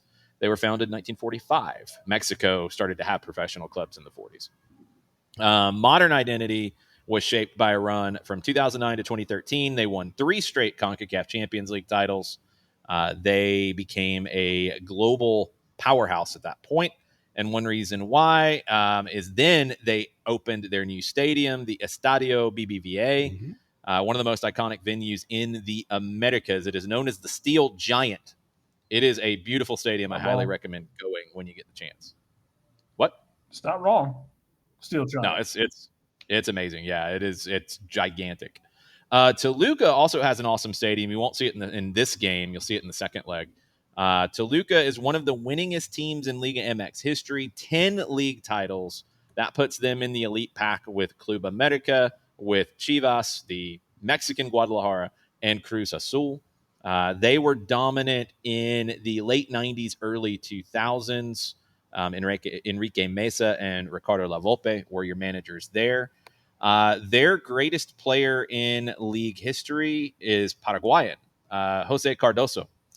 249 goals for Toluca, 29 goals in the 2002 Apertura, which is insane. You're talking about like a 15, 16 game season, depending on the format, when he scored 29 goals. Yeah, we're talking like point a minute Michigan level, like absurd. You're talking about like 2 goals a game. That's like what I mean. Pretty much like 2 goals a game. You're talking about like video game numbers. Yeah. Alex, this is what we love about Picks of the Week. Yes, he is on Wikipedia trying to figure out how Ceuta is still Spanish. I don't know either. Tell us, please. The stadium for Toluca is one that I definitely want to go see at some point. Mm-hmm. The Estadio Nemesio 10. Yep. Sits at over 8,700 feet above sea level. That's high. That's not as high as Denver, or is it higher? No, it's higher. Denver is 528. 280. Okay, Yeah. so Denver is right at a mile high. So Yes. this is a mile and a half. Yeah. Ish. Mile and 6/10. Yeah. Dick's Sporting Goods Park is very proud to, and they will let you know that they are 5,280 feet above sea level. Yeah, and if you ever watch Liga MX on the Sunday afternoons, the Toluca, I guess, has the Sunday afternoon time slot for the home games. They have historically been the 1 o'clock Sunday game. I think for the longest time they did not have lights, and that was why they got into that. And it was all like Wrigley Fieldish. Yeah. They did a massive renovation, if I'm not mistaken, in the last maybe 10 years. Feels like a very different stadium, but it still got the big home field advantage. So they'll have that in the second leg. This is a John coded joke, but this is just Mount Perrin with extra steps, John. Yes, grief. Exactly. All right, Jarrett, what are you picking? Rayados or Diablos Rojos? Diablos Rojos, por favor. You're going Toluca on the road in Monterrey. I'm going to go Toluca on the road, weird-ish. Okay. John, what are you picking? I am going to go Monterrey. I'm going to go Monterrey as well. I think Sergio Ramos scores a silly goal and does some social media videos afterwards, and then they get waxed in the second leg by Toluca. Yeah, because it was announced that it appears that Ramos is not going to renew after this season is over. It's kind of in Lane Kiffin territory of like, well, it might happen, well, it might not happen, well, it might happen, what might not happen. Who knows? There's talk out of Spain that he really wants to try to play his way back into the Spanish national team, which ain't happening. Yeah, exactly. That was my reaction when I read that. I'm like, what? No, I don't know. I don't know what he's going to do. He doesn't want to retire. He's still going to play, and he's played well for them. I mean, he's done the job for them. He's been very good for them, so I can't complain. I just don't know what happens next for that group. They knocked out Club America, which was a good win for them, but I think Toluca is going to knock them out here. First leg, I think Monterrey will get the win. Yeah. Yeah, like so. What does he do? Does he go full? Does he like hold out to the very end, and then he just go? I picture this world where he's like, you know what? I'm not going to resign, and then the next day he shows up in a promo for Club America. That'd be hilarious. That would be amazing because he was singing the Club America like victory song in the locker room when they knocked out Club America, and that got people talking in Mexico. So Just that he's going there, but that would be hilarious. Yes. Oh yeah, that's what I mean. Like that would be perfect. Is if he's like, thank you for all. It's just like the 2-page text. No, I got a better one. So okay, he does that. He does the video like crying. He's talking about his time at Rayados and how much it's meant to him and all that. And then the next day he shows up at Tigres across town. That would be amazing. Somebody would attempt to stab him unsuccessfully, or no, they might stab him and he might just invite it. Yeah, like he would embrace the stabbing. I think he would probably hug the person. He would just think he would just think you're spry and you got spunk. He is insane in good ways and bad. He doesn't need to do any more music. That's not good, but he's had some success with it. Sadly, he's still got some game in him. He does. Will if he goes to Miami and plays on a team with Miami or with Messi, Jesus Christ, that would be hilarious. And it would be. If Messi thought he would help them win, he would be fine with it. Yep. But I don't think he suits where that group is going. So, no, I don't think that happens. I don't know what happens to him. Honestly, that's going to be a really interesting story. I don't know what happens. Well, now I'm on board. It's just like the multi-page thing, and then 10 minutes later, he shows up in a promo video for Tigres. I want that to happen so bad. That would just be hilarious. All right, Thursday, we got 2 games. Let's go to the Seashells for the first time ever on Picks of the Week. Nick wanted full Lane Kiffin. He's getting it. The Bazaar Brothers FC versus Bel Air FC. We have no odds on the Seashells. Do not look for it, John. You will get viruses. Do not do this. I'm not going to let John's who knows doing what the virus is. Probably. We don't have odds, so it's plus 100, draw plus 125, plus 150 for Bel Air. So the Bazaar Brothers, or Bazaar Brothers. Yeah, because there's only one. There's one Z, and the A's are separate. It's not bizarre. It could Bazaar. be. You don't know. Do you know your pronunciations the from Bays, the Seashells? The Bays are the Seychelles? The Seashells. Do you know any of it? By the seashore, perhaps. You know none of it. I feel like there's a non-zero chance that John does know, and that's he's pulled that before, and he did not know. I've checked him on it, so I don't trust. I trust John about like I trust the D2 SIDs to have their name pronunciations right on their roster. I don't trust D1 SIDs. I'll tell you, you don't trust D1 SID. Let's leave the D2 SIDs alone. Yeah, sorry, that was mean. I don't trust MLS teams' pronunciations. I go check it for myself. I definitely don't trust USL ones because we had one of the worst ones ever from Birmingham once. Listen, let me tell you, when we talk, Georgia Southern was terrible. If you ever hear us talk about like Atlanta United's comms department has their ish together, we mean it. Atlanta United's comms department has their ish together, and if we could compare it to others, then you would truly understand how much they actually have their ducks in a row like functioning adults. Yep, it's true. Yeah. There are some really bad phonetic pronunciations out there in the league, and like San Diego had one of their best player this year that absolutely made no sense and nobody followed it. So there you go. He might be guessing. The Bazaar Brothers or who knows, they hail from Praslin, the second largest island in the Seychelles, and grew from a tight-knit local football culture. They're in the top flight. They have been in the Premier League for a while now, the last decade or so. There's really not much else to them. Bel Air, they're known as the Brothers. I mean, that's basically like their nickname. Bel Air are the Eagles. They're one of the oldest community clubs around Victoria. That's the capital of the Seychelles. They have been a team that has had a lot of cup success. They have rivalries in Victoria. There's really not a lot on these clubs because there's just not a lot on this league. I do believe that Côte d'Or is the current title holder. Yeah, I think this is a 1 versus 2 in the league, if I'm not mistaken. 1 versus 5. 1 versus 5. But they're separated by 3 points. Okay. I knew I picked it because it was pretty good teams. And Bel Air just made me laugh. I mean, come on. I mean, I get that. I understand that one. It's Bel Air. Yes. Your performances as of late. Can we get form on these teams?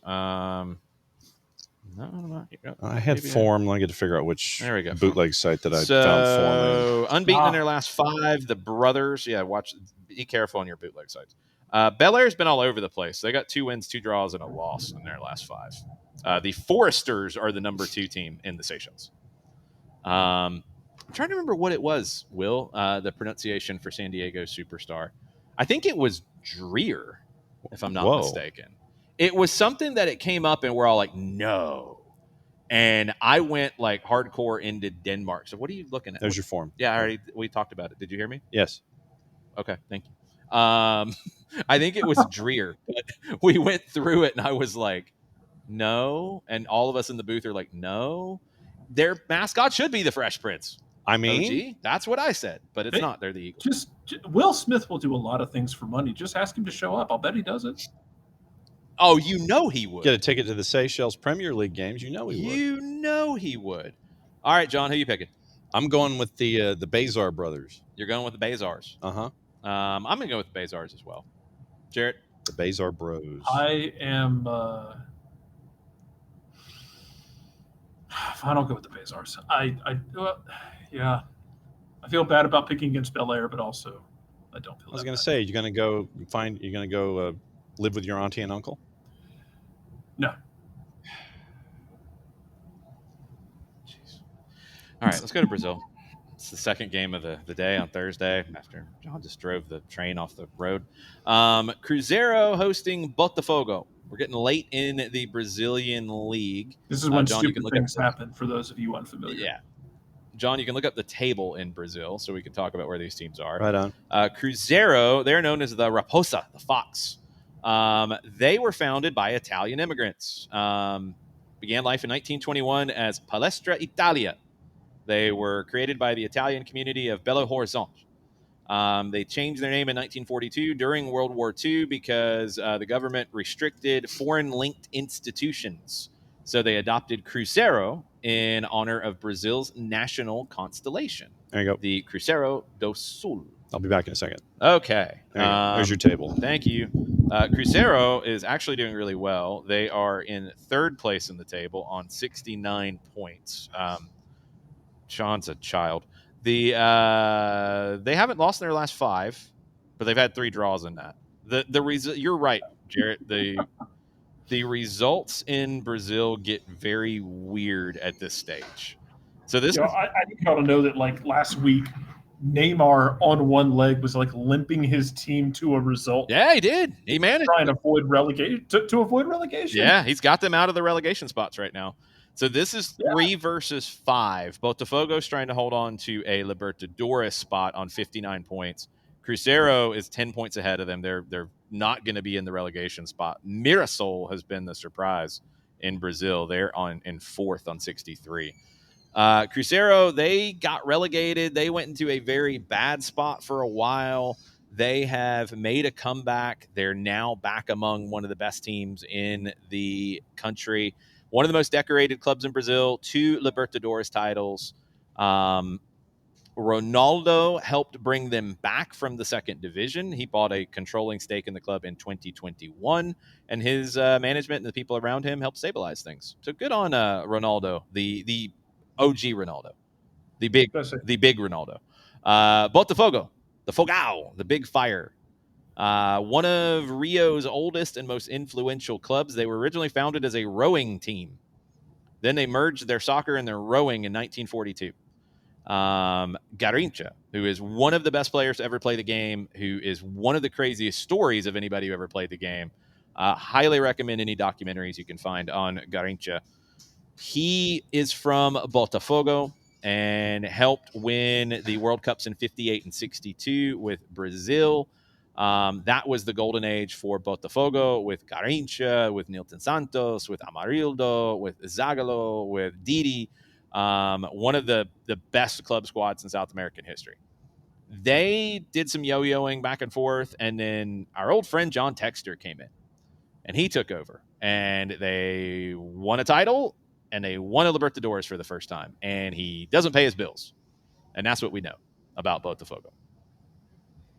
He still hasn't paid his bills. Pretty sure a certain club in Metro Atlanta is still waiting. Still waiting, from my understanding.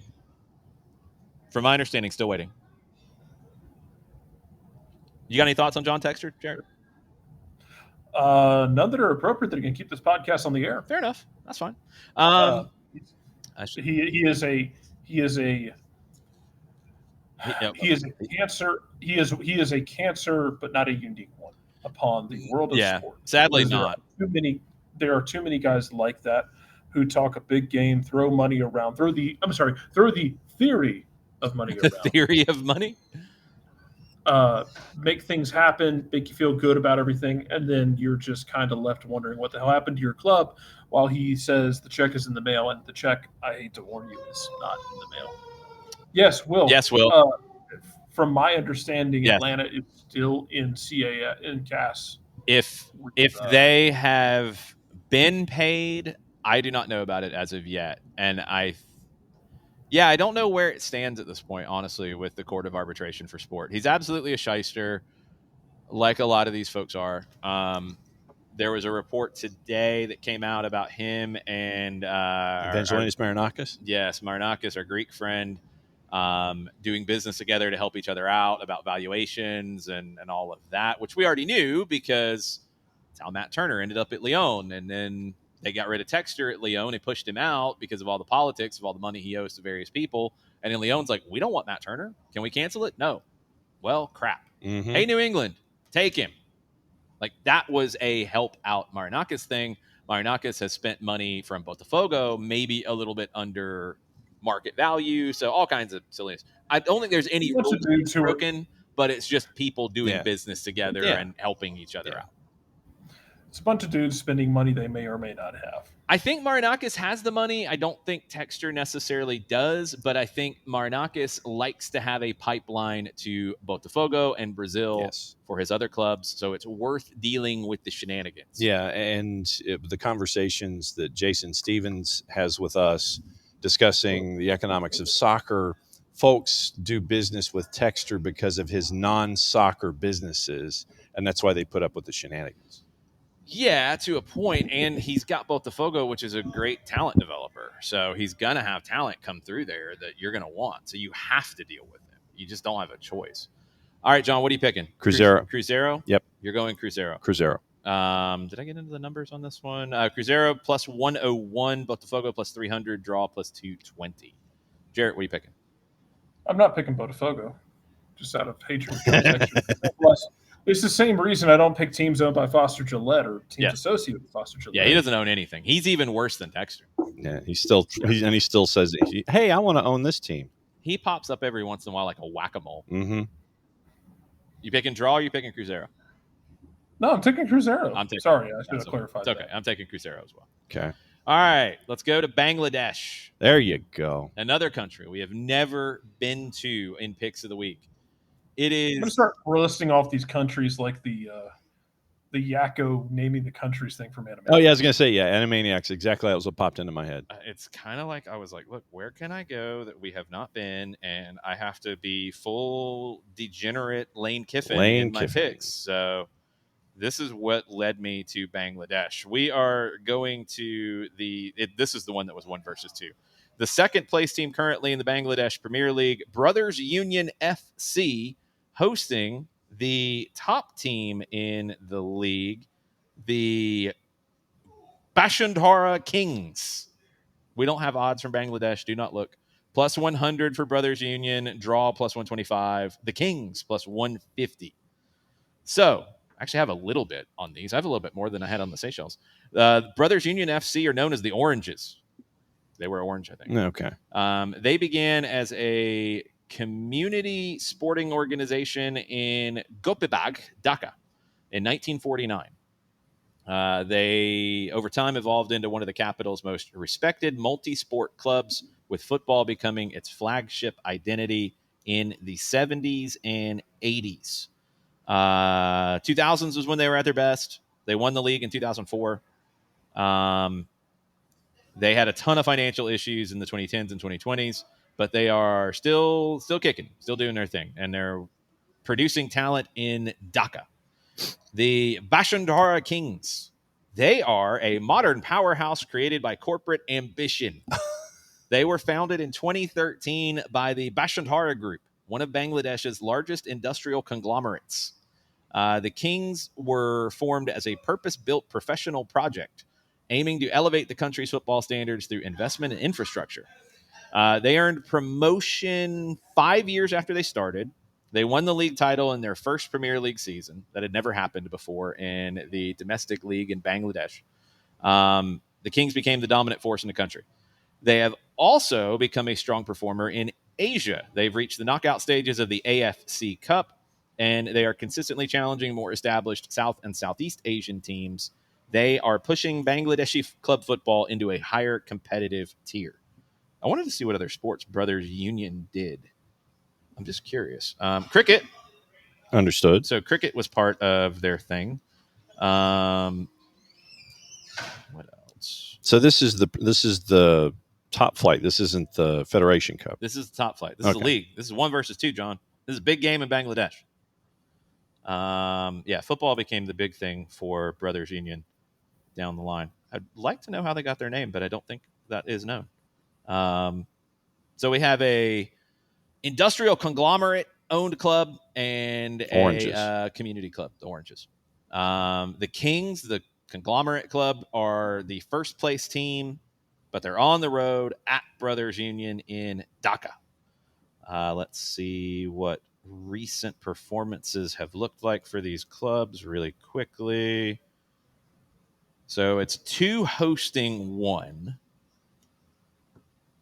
in this game. Brothers Union, they have 2,400 people following them on SofaScore, which is kind of amazing. Lately, they lost a couple games in a row. They lost to Police Club, and they lost to Dhaka Abahani, but they are 3 straight unbeaten in the league, and they got a draw in the Federation Cup. I guess their cup has a group. So they do a group stage in the cup, which is complicated. But welcome to Bangladesh. Yes, it's separated where brothers are in Group A, and let's see, Bashundara is in Group B. So Bashundara has won their last 3, and they drew their opener. So are we just 4 games in Bangladesh? I don't know the calendar. People would be yelling here about calendar. Yes, yep, round you're 5. 4. Yeah, you're 4 in. Yeah. Round 5. Yep. Brothers Union and the Kings of Bashundara. Jarrett, what are you picking? I'm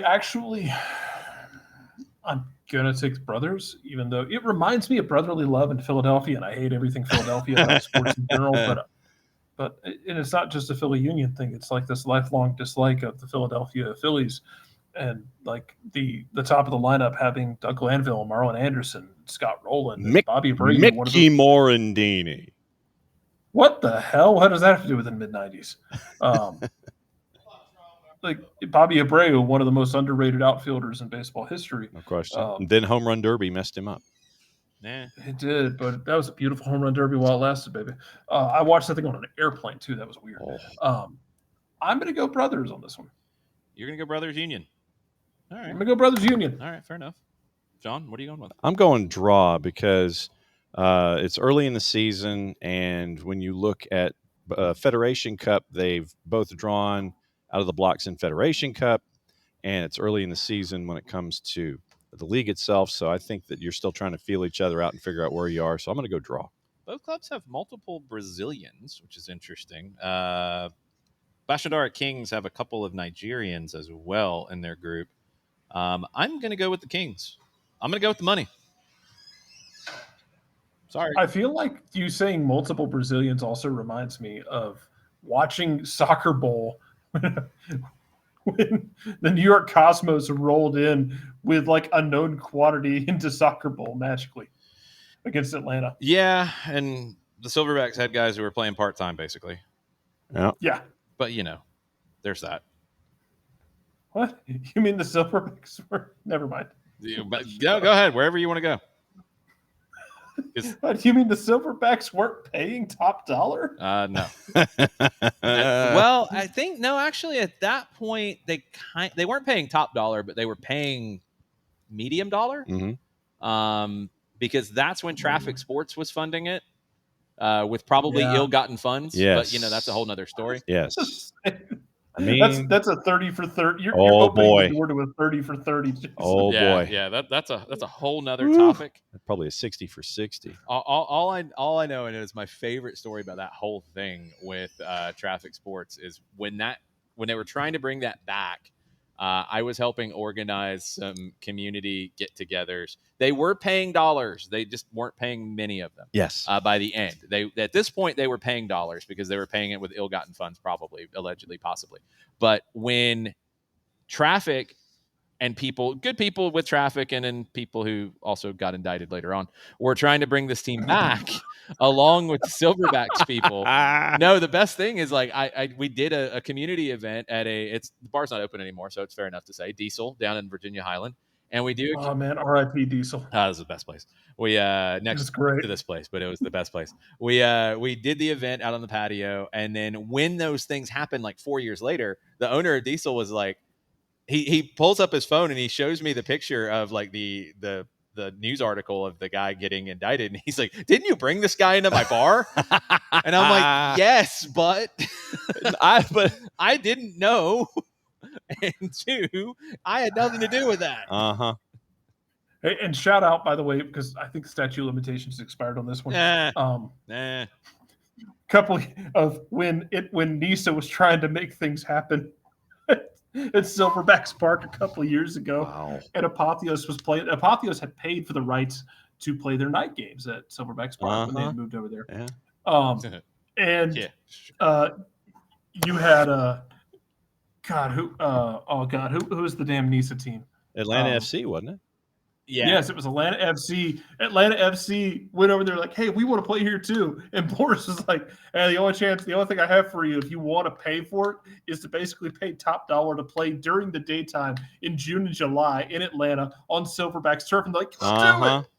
And they had a grand total of 3 people who went to their games. Yep. And that's over a 3-game period. Yes. And look, however hot you think field turf is, the turf at Silverbacks Park is 18 degrees hotter. I remember seeing people's boots melt. Wow. The bottom of the boot, where it's attached with glue to the upper part of the boot, by the end of the game, it had melted off. The glue had melted. Wow. Yes. Somewhere in the ether of this universe right now, Abdul Bangura just shivered for no reason. He did. He doesn't know why. Why. He doesn't know exactly why, and he hopes it doesn't happen again. And so we should probably stop talking about the Silverbacks so we don't hurt him. Because former Sierra Leone national team captain and Silverbacks captain Abdul Bangura, one of the nicest human beings you'll ever meet in your life. Yes, but he just shuddered like a goose walked over his grave, and he's probably wondering what happened. Yeah, it's like saying Candyman 3 times or something. It's kind of the same feeling. All right, let's go to Saturday. Anyway, yes, the things that won't get us in trouble. Allegedly, yeah. It's Inter Miami hosting Vancouver in MLS Cup. We've talked about Miami's history quite a bit. I did want to bring this up because what I do is I go through and I do use the dreaded AI as I work these together, as I start through it, and I do some research. But I always ask it on every club 3 interesting historical facts. So when we get into this, there's some that we've seen a few times. So I'm like, all right, I need more facts. I need more. With Miami, we go through more. But it did remind me of this little nugget, which I know we all know, but we haven't talked about in a while. Miami's early years included a major setback. MLS's largest ever salary rule violation in 2021, leading to heavy fines, sanctions, and a reduced budget. This is literally the first thing I think about when I think of. I know. I don't think about it in a while, though. I know, but all I can think about is the fact that they paid Blaise Matuidi 5 for 3 too much money 5 to for come 3 to MLS 5 years after he should have come to MLS, so he could get bossed around by Santiago Sosa and numerous other players in this league, to the point where Blaise Matuidi was like, "No, I'm not doing this. I'm out. I'm gonna go smoke a drag out back. I'm good. I'm hurt. What's wrong with you? I'm hurt. I'm hurt. That 5 for 3 was amazing. Yeah, crazy, man. So yes, that Miami's come back from that a bit. Yes, a little bit. They've been getting the best player in the world helps. Kind of helps a little bit. Helps a little bit. Yes. They've been a lot of fun to watch in this postseason. Messi's been brilliant. Tadeo Ashende has been great. Javier Mascherano got a lot of BS from people when he signed with Miami, and then when people had seen things and should know better, he still got it, and then he got more of it, and now he is proving to everyone that he's a dog and he's not afraid of benching his friends. And yes, he made big decisions and they've paid off. I really like what he's done with this team. They are the favorite by a wide margin, as they should be. They're at home. -132. The draw is +320. Vancouver plus 270. Vancouver has also been a lot of fun to watch in this postseason. I thought LAFC would get here. They didn't because Vancouver knocked them out. If you don't dumbest know, game you've ever watched. Oh my God. it was really good. It was really good. If you don't know the Whitecaps story, they will claim the history from before. They are not the same club. Don't let that happen. Will, stop being a hater. They probably are under double secret probation in these things Don't now. you do it. Is somebody maybe getting paid in other ways to be there? Oh, Probably, absolutely, but they're yeah. not breaking the rule. Yeah. They just NIL. basically, yes.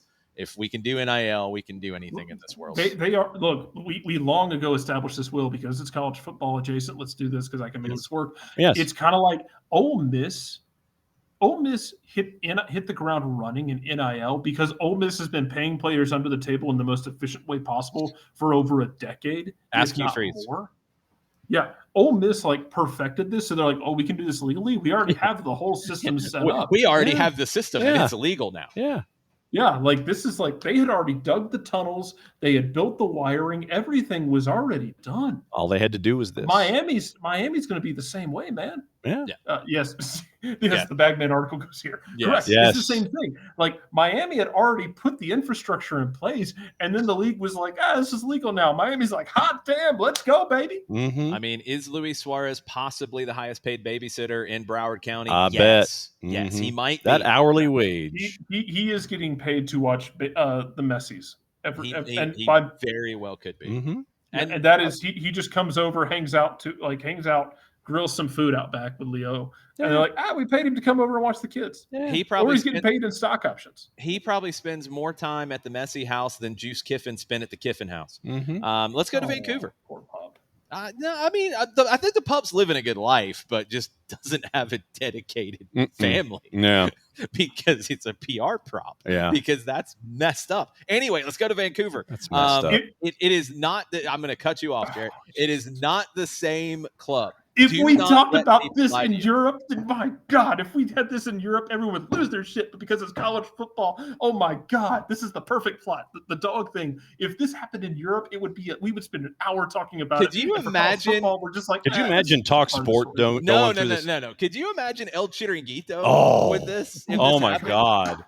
Yes. That would be the Oh greatest my thing God. ever. They would you'd have like 6 Xavi people. Alonso has a dog that was given to him, and it just lives at his house, and it's a prop, and it's been given its own Real Madrid Twitter account, and then he leaves, and the dog stays. Yes. Yes. It would be the greatest. Oh, thing. that'd be great. Now, Anyway, yeah. that would be a Barca thing. Real Madrid would be smarter to handle that, though. Barca would be sloppy and And stupid. Barca would screw up. Barca would screw up the financials on it too. Yes. Anyway, Whitecaps are frauds. Yeah, Barca would screw up the financials having to do with the trainer and the Yes. border for the dog. The Whitecaps are not exactly frauds, Jarrett. They claim things that they shouldn't because their lineage does not go back to the NASL days. They can claim legacy of that, but their lineage does not go back to that So legacy, but not lineage. because their ownership has nothing to do with it. Right. Same as Seattle, same as the rest. Any of those that went earthquakes, any of those that did that, it's awesome that they have the legacy, but it is not the same club. The Vancouver Whitecaps can actually take their legacy or their lineage back to the Vancouver 86ers of the A-League because that team then took the Whitecaps name on and went into the USL and then came into MLS, and there was an ownership shift. Seattle did the same. The Seattle Sounders lineage includes them playing at Adams Stadium on North Druid Hills Road against the Atlanta Ruckus because Adrian Hanauer brought that group through. But they can't go back to the old North American Soccer League. That part is not true. Dave Johnson calling games at Adams Stadium was Yes. one of the best reveals we had all season on the morning Yeah, show. he called games on Prime Network. Of course he was at Adams Stadium. He said, "I heard this stadium is just concrete, and then we That's it. sweating in the Straight middle up. of summer." And yeah, and I said, "Adams Stadium." He goes, "That's it." The worst injury. What's up, Four Card? The Four Card. You're gonna have to get caught up on Twitter on the dog. And Talk to Will. Wow. Yes, Will can help you. Will can fill you in. Kiffin Will is our Sickos correspondent. Joseph Petterall trying to figure Oh out my Lane God. Kiffin would be the greatest. So since we've got completely on another tangent, this did involve the Seattle Sounders, which is not the Vancouver Whitecaps, but I'm going to share the story anyway. the most disgusting audio of an injury that I have ever heard was at Adams Stadium in a Ruckus Sounders game in 1996.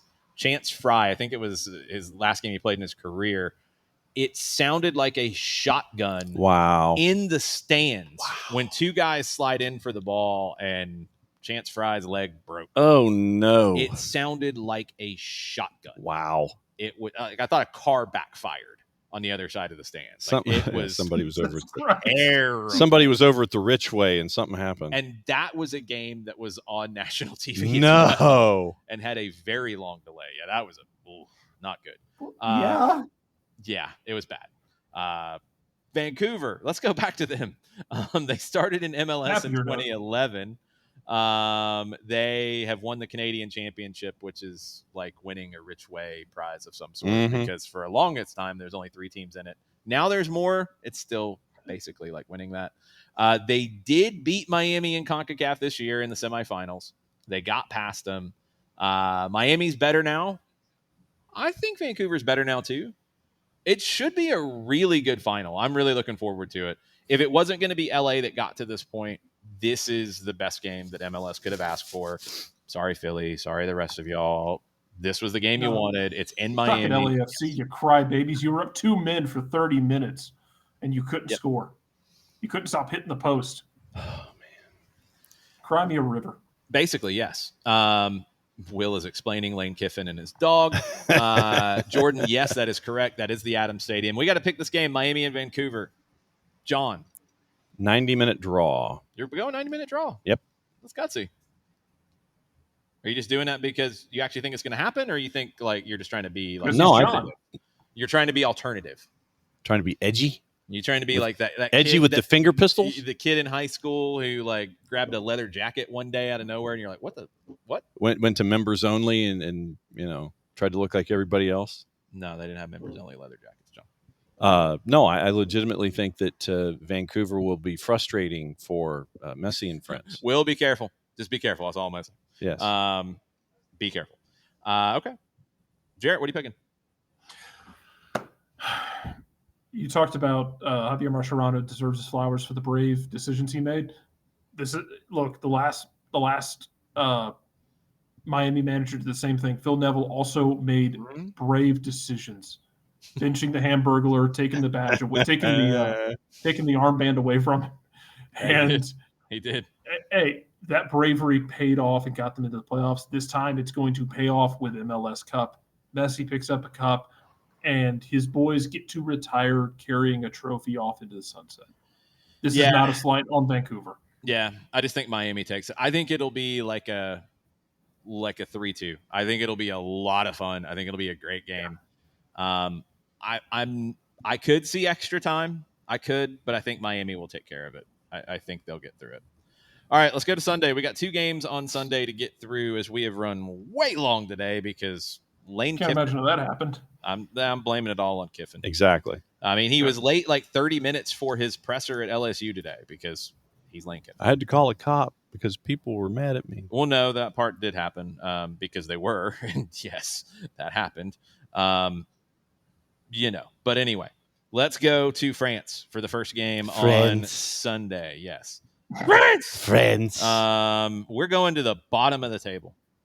I think it is absolutely the bottom of the table. Auxerre and Metz.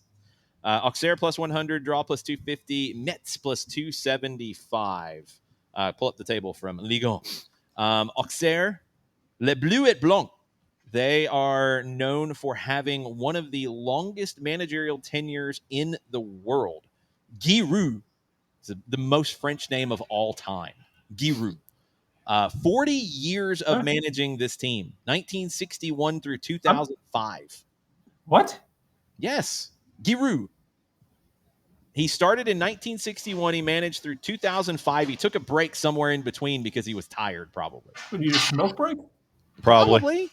Auxerre went from amateur to Ligue 1 and won the double in 96. That was their zenith. Won the Coupe de France and won Ligue 1. They have been a club that has consistently produced elite French talent. Notable graduates include Eric Cantona, Jabril Cisse, Benoit Cheroux, Felipe Mexis, and Alan Jures. One of the top talent developers. They just don't have a lot of talent right now. Where are they in the table, John?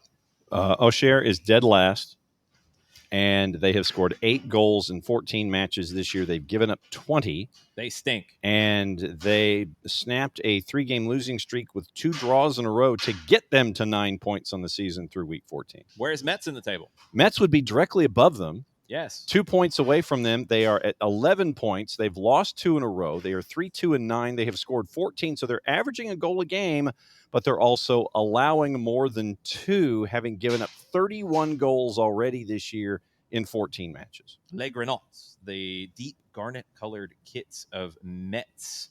Their identity is shaped by their location in Laurent, a region that changed hands between France and Germany multiple times.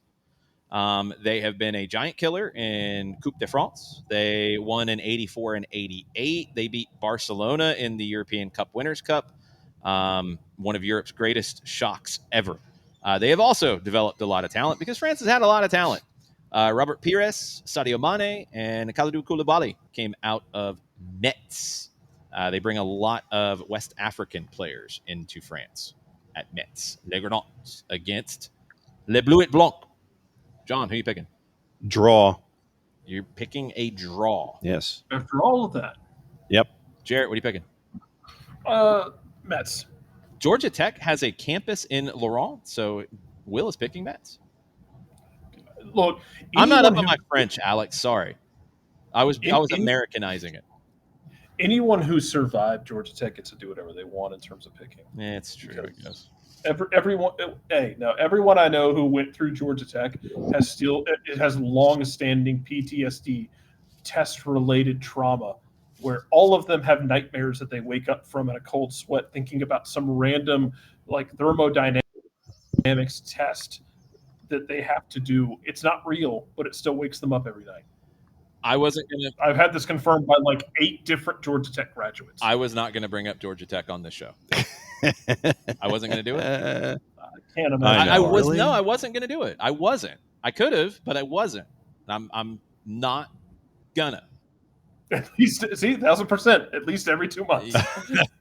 Every person I know who graduated from Tech has to deal with these just absolutely crippling nightmares that just infest their mind for the remainder of their existence.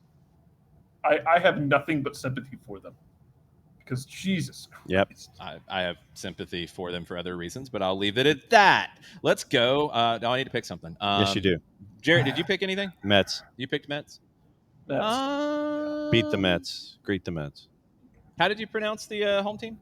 O'Share. O'Share? Uh-huh. I will pick O'Share. Just because I like it.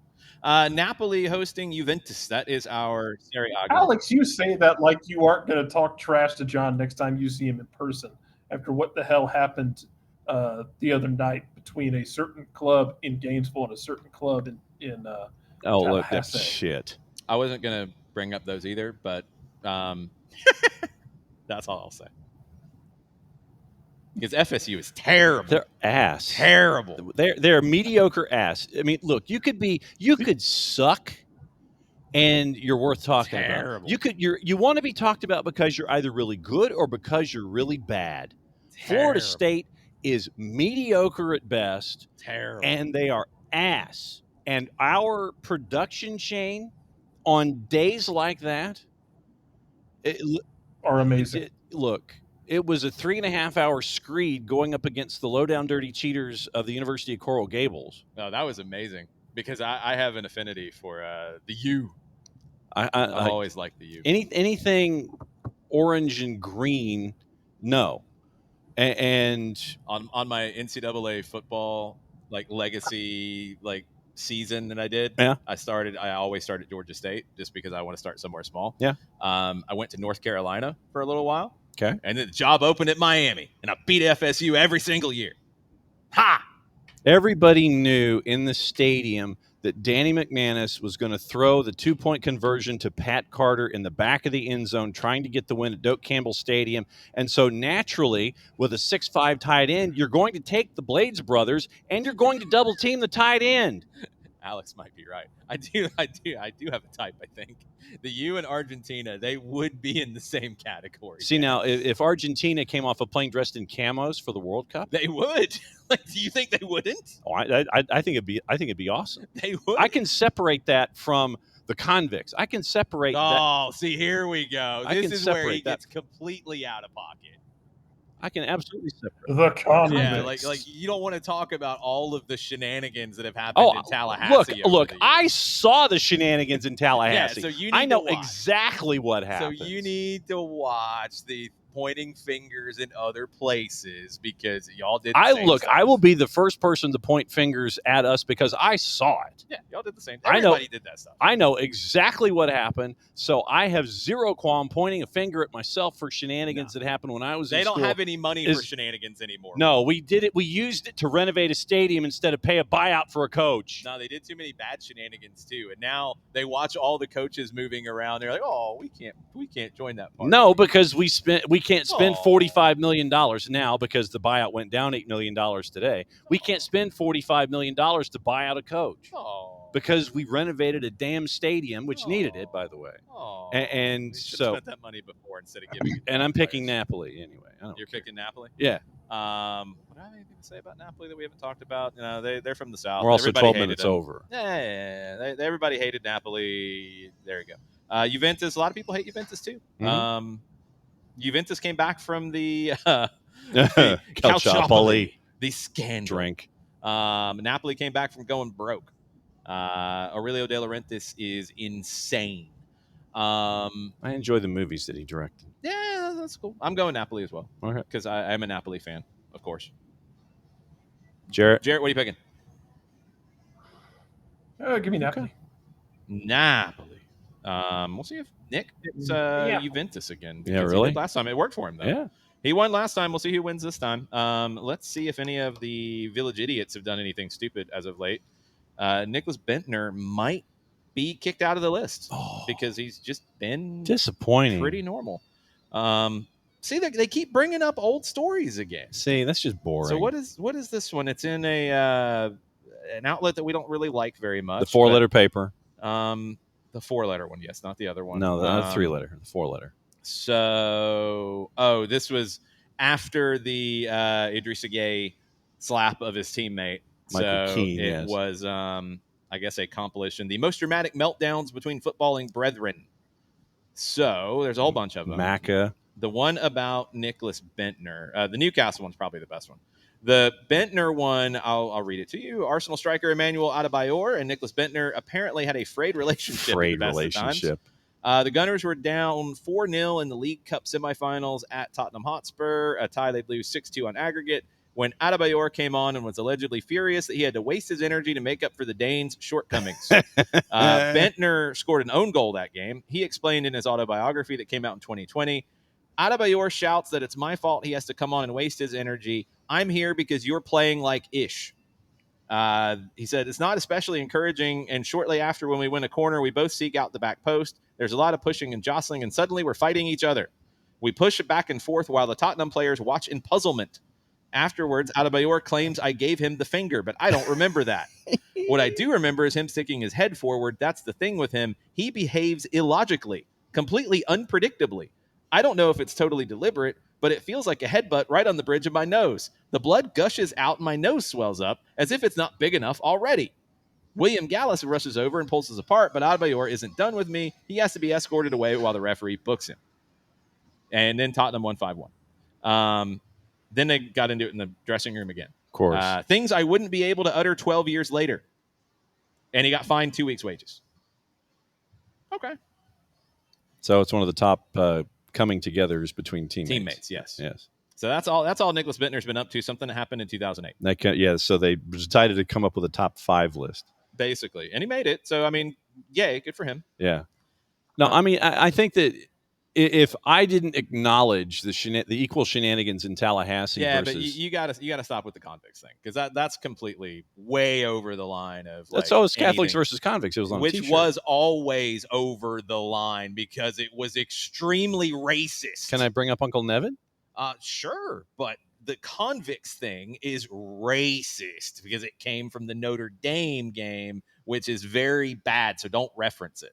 Don't. So don't bring up Uncle Nevin then. And if you want to talk about cheating, you guys need to watch pointing fingers at anybody. Like I said, I will stipulate that it's all happened. I'm not in denial about those opportunities. So can I ask you to stop using the terminology? You can call them whatever you want. Don't use that one because it is rooted in bad things. What, the low down dirty cheaters? No, that's fine. Don't call them convicts. That is very unbecoming of you, John. Please don't. I always call them low down dirty cheaters. That's fine. That's fine. And like I said, I will stipulate to things going sideways in Tallahassee too. Free Shoes University. Absolutely. That's all I know. You know how that goes. Absolutely. I don't like quoting the guy, but it's true. 4Card has a question about Eder Militao. What did Eder Militao do? Is he the new Icardi? I need to get caught up on that one. Give me time, 4Card, and I will get you caught up on that one. I need to make sure he is worthy of the list. Bender might be off the list. He might be off the list. Icardi, I don't think there's really much. Everybody said he's not like Victor Osimhen, which he's not, so that's true. He's made 100 appearances. That's cool. No, here we go. This is from a couple weeks ago. We did not get to this before because I did not see this, but this is a headline that is worthy of Soccer Over There to wrap up the show. Headline: Mauro Icardi furious after Wanda Nara's surprise photo with Johnny Depp. Whoa! Wanda Nara has stirred headlines in Argentina, angered her ex-husband Mauro Icardi after posting a surprise photo with Johnny Depp on social media. We know Johnny Depp was at La Bombonera. He got a Boca jersey. The Argentine presenter, she's hosting MasterChef in Argentina, shared the picture online thanking Depp for his kind words. It went viral. According to Corriere dello Sport in Italy, they like to stir the pot, Icardi was left furious. He previously admired Depp, immediately unfollowed the actor on Instagram, which is amazing if that actually happened. And people say that he's jealous. If he went and unfollowed Johnny Depp because his ex-wife took a picture with Johnny Depp, that sums up Mauro Icardi for you. Okay, so do we have a tiebreaker this week? Yeah, we do. Sorry, I should probably do that. Well, so while you're looking at that, here's the Eder Militao. No, I have the prop bet. The prop bet is how many goals scored in the 4 games between the Liga MX semifinals. So it's 4 games, 2 legs: Monterrey Toluca and Cruz Azul Tigres. How many goals in the 4 games? I am going with 9.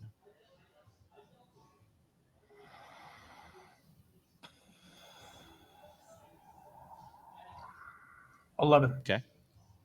All right, so Jason went with 9. Jarrett went with 11. And I'll go 14. Okay.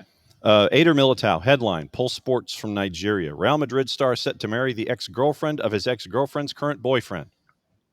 Ooh. Wait a minute. Okay. Say that one more time. Real Madrid star set to marry the ex-girlfriend of his ex-girlfriend's current boyfriend. That's messy. Really messy.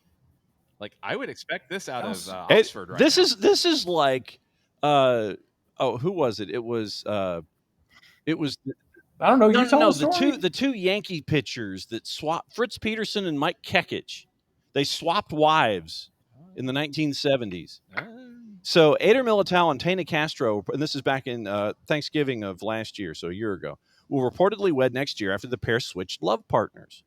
Eder Militao is gearing up for a love story. The reports from Brazilian media has confirmed that the Real Madrid defender and his fiancée Tana Castro are set to say "I do" in January. According to Extra, the wedding promises to be an exclusive affair with an ultra-private guest list featuring only close friends and family. Speculation suggests the romantic ceremony will unfold in the picturesque city of Rio de Janeiro.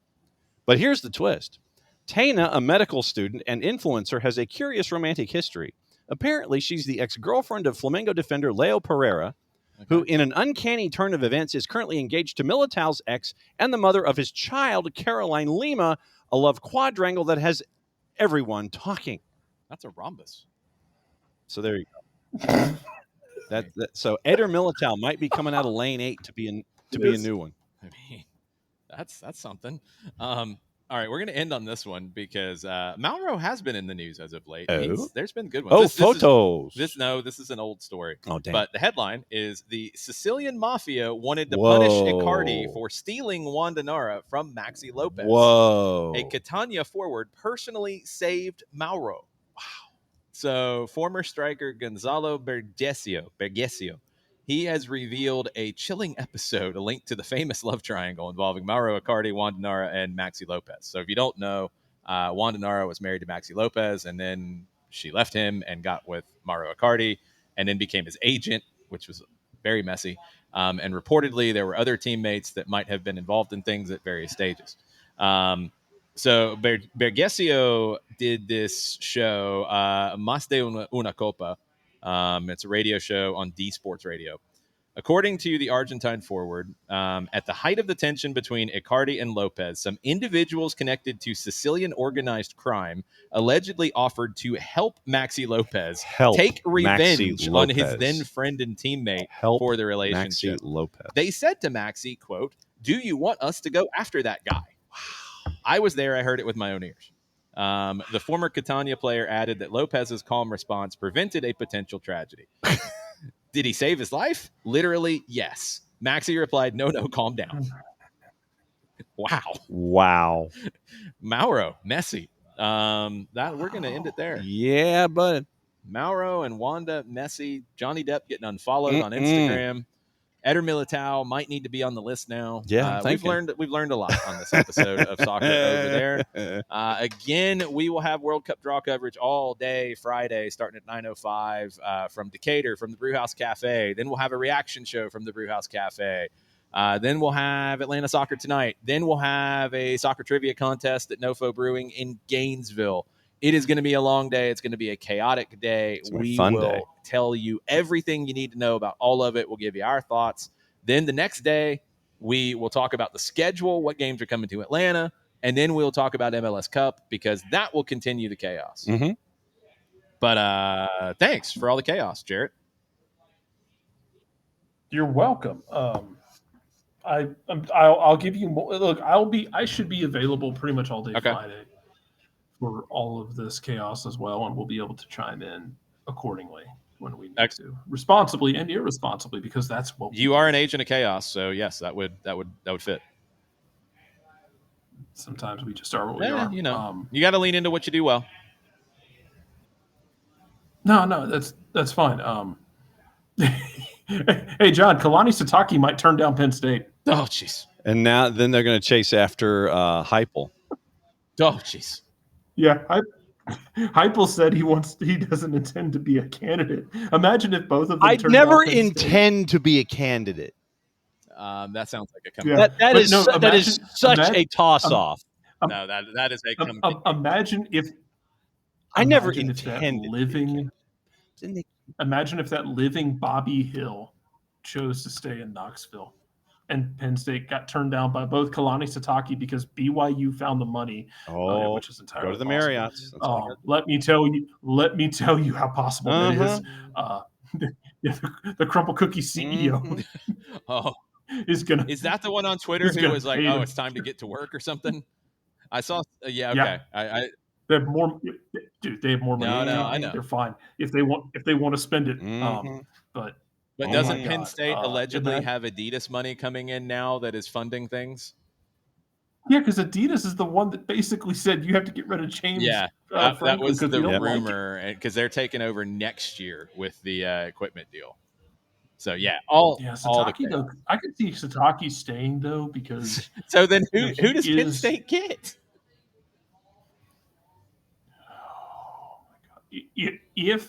If Auburn had not gotten in their own way, could you imagine if Kalen DeBoer, after missing the playoff at Alabama, was like, "I'm Penn out. State, come get me out of here"? I could see that. That would have been hilarious. Yeah. And then at the 11th hour, Lane Kiffin doesn't sign the LSU contract. Here he goes to goes. Bama But then instead. Bama doesn't go get him because they didn't last time. Oh my God, I think they would though, and I think he would. Oh, he want would it. definitely absolutely want he would. it. He would absolutely. He never wanted to follow the old man, but he'd have followed the man who followed Correct. the old man. Yeah.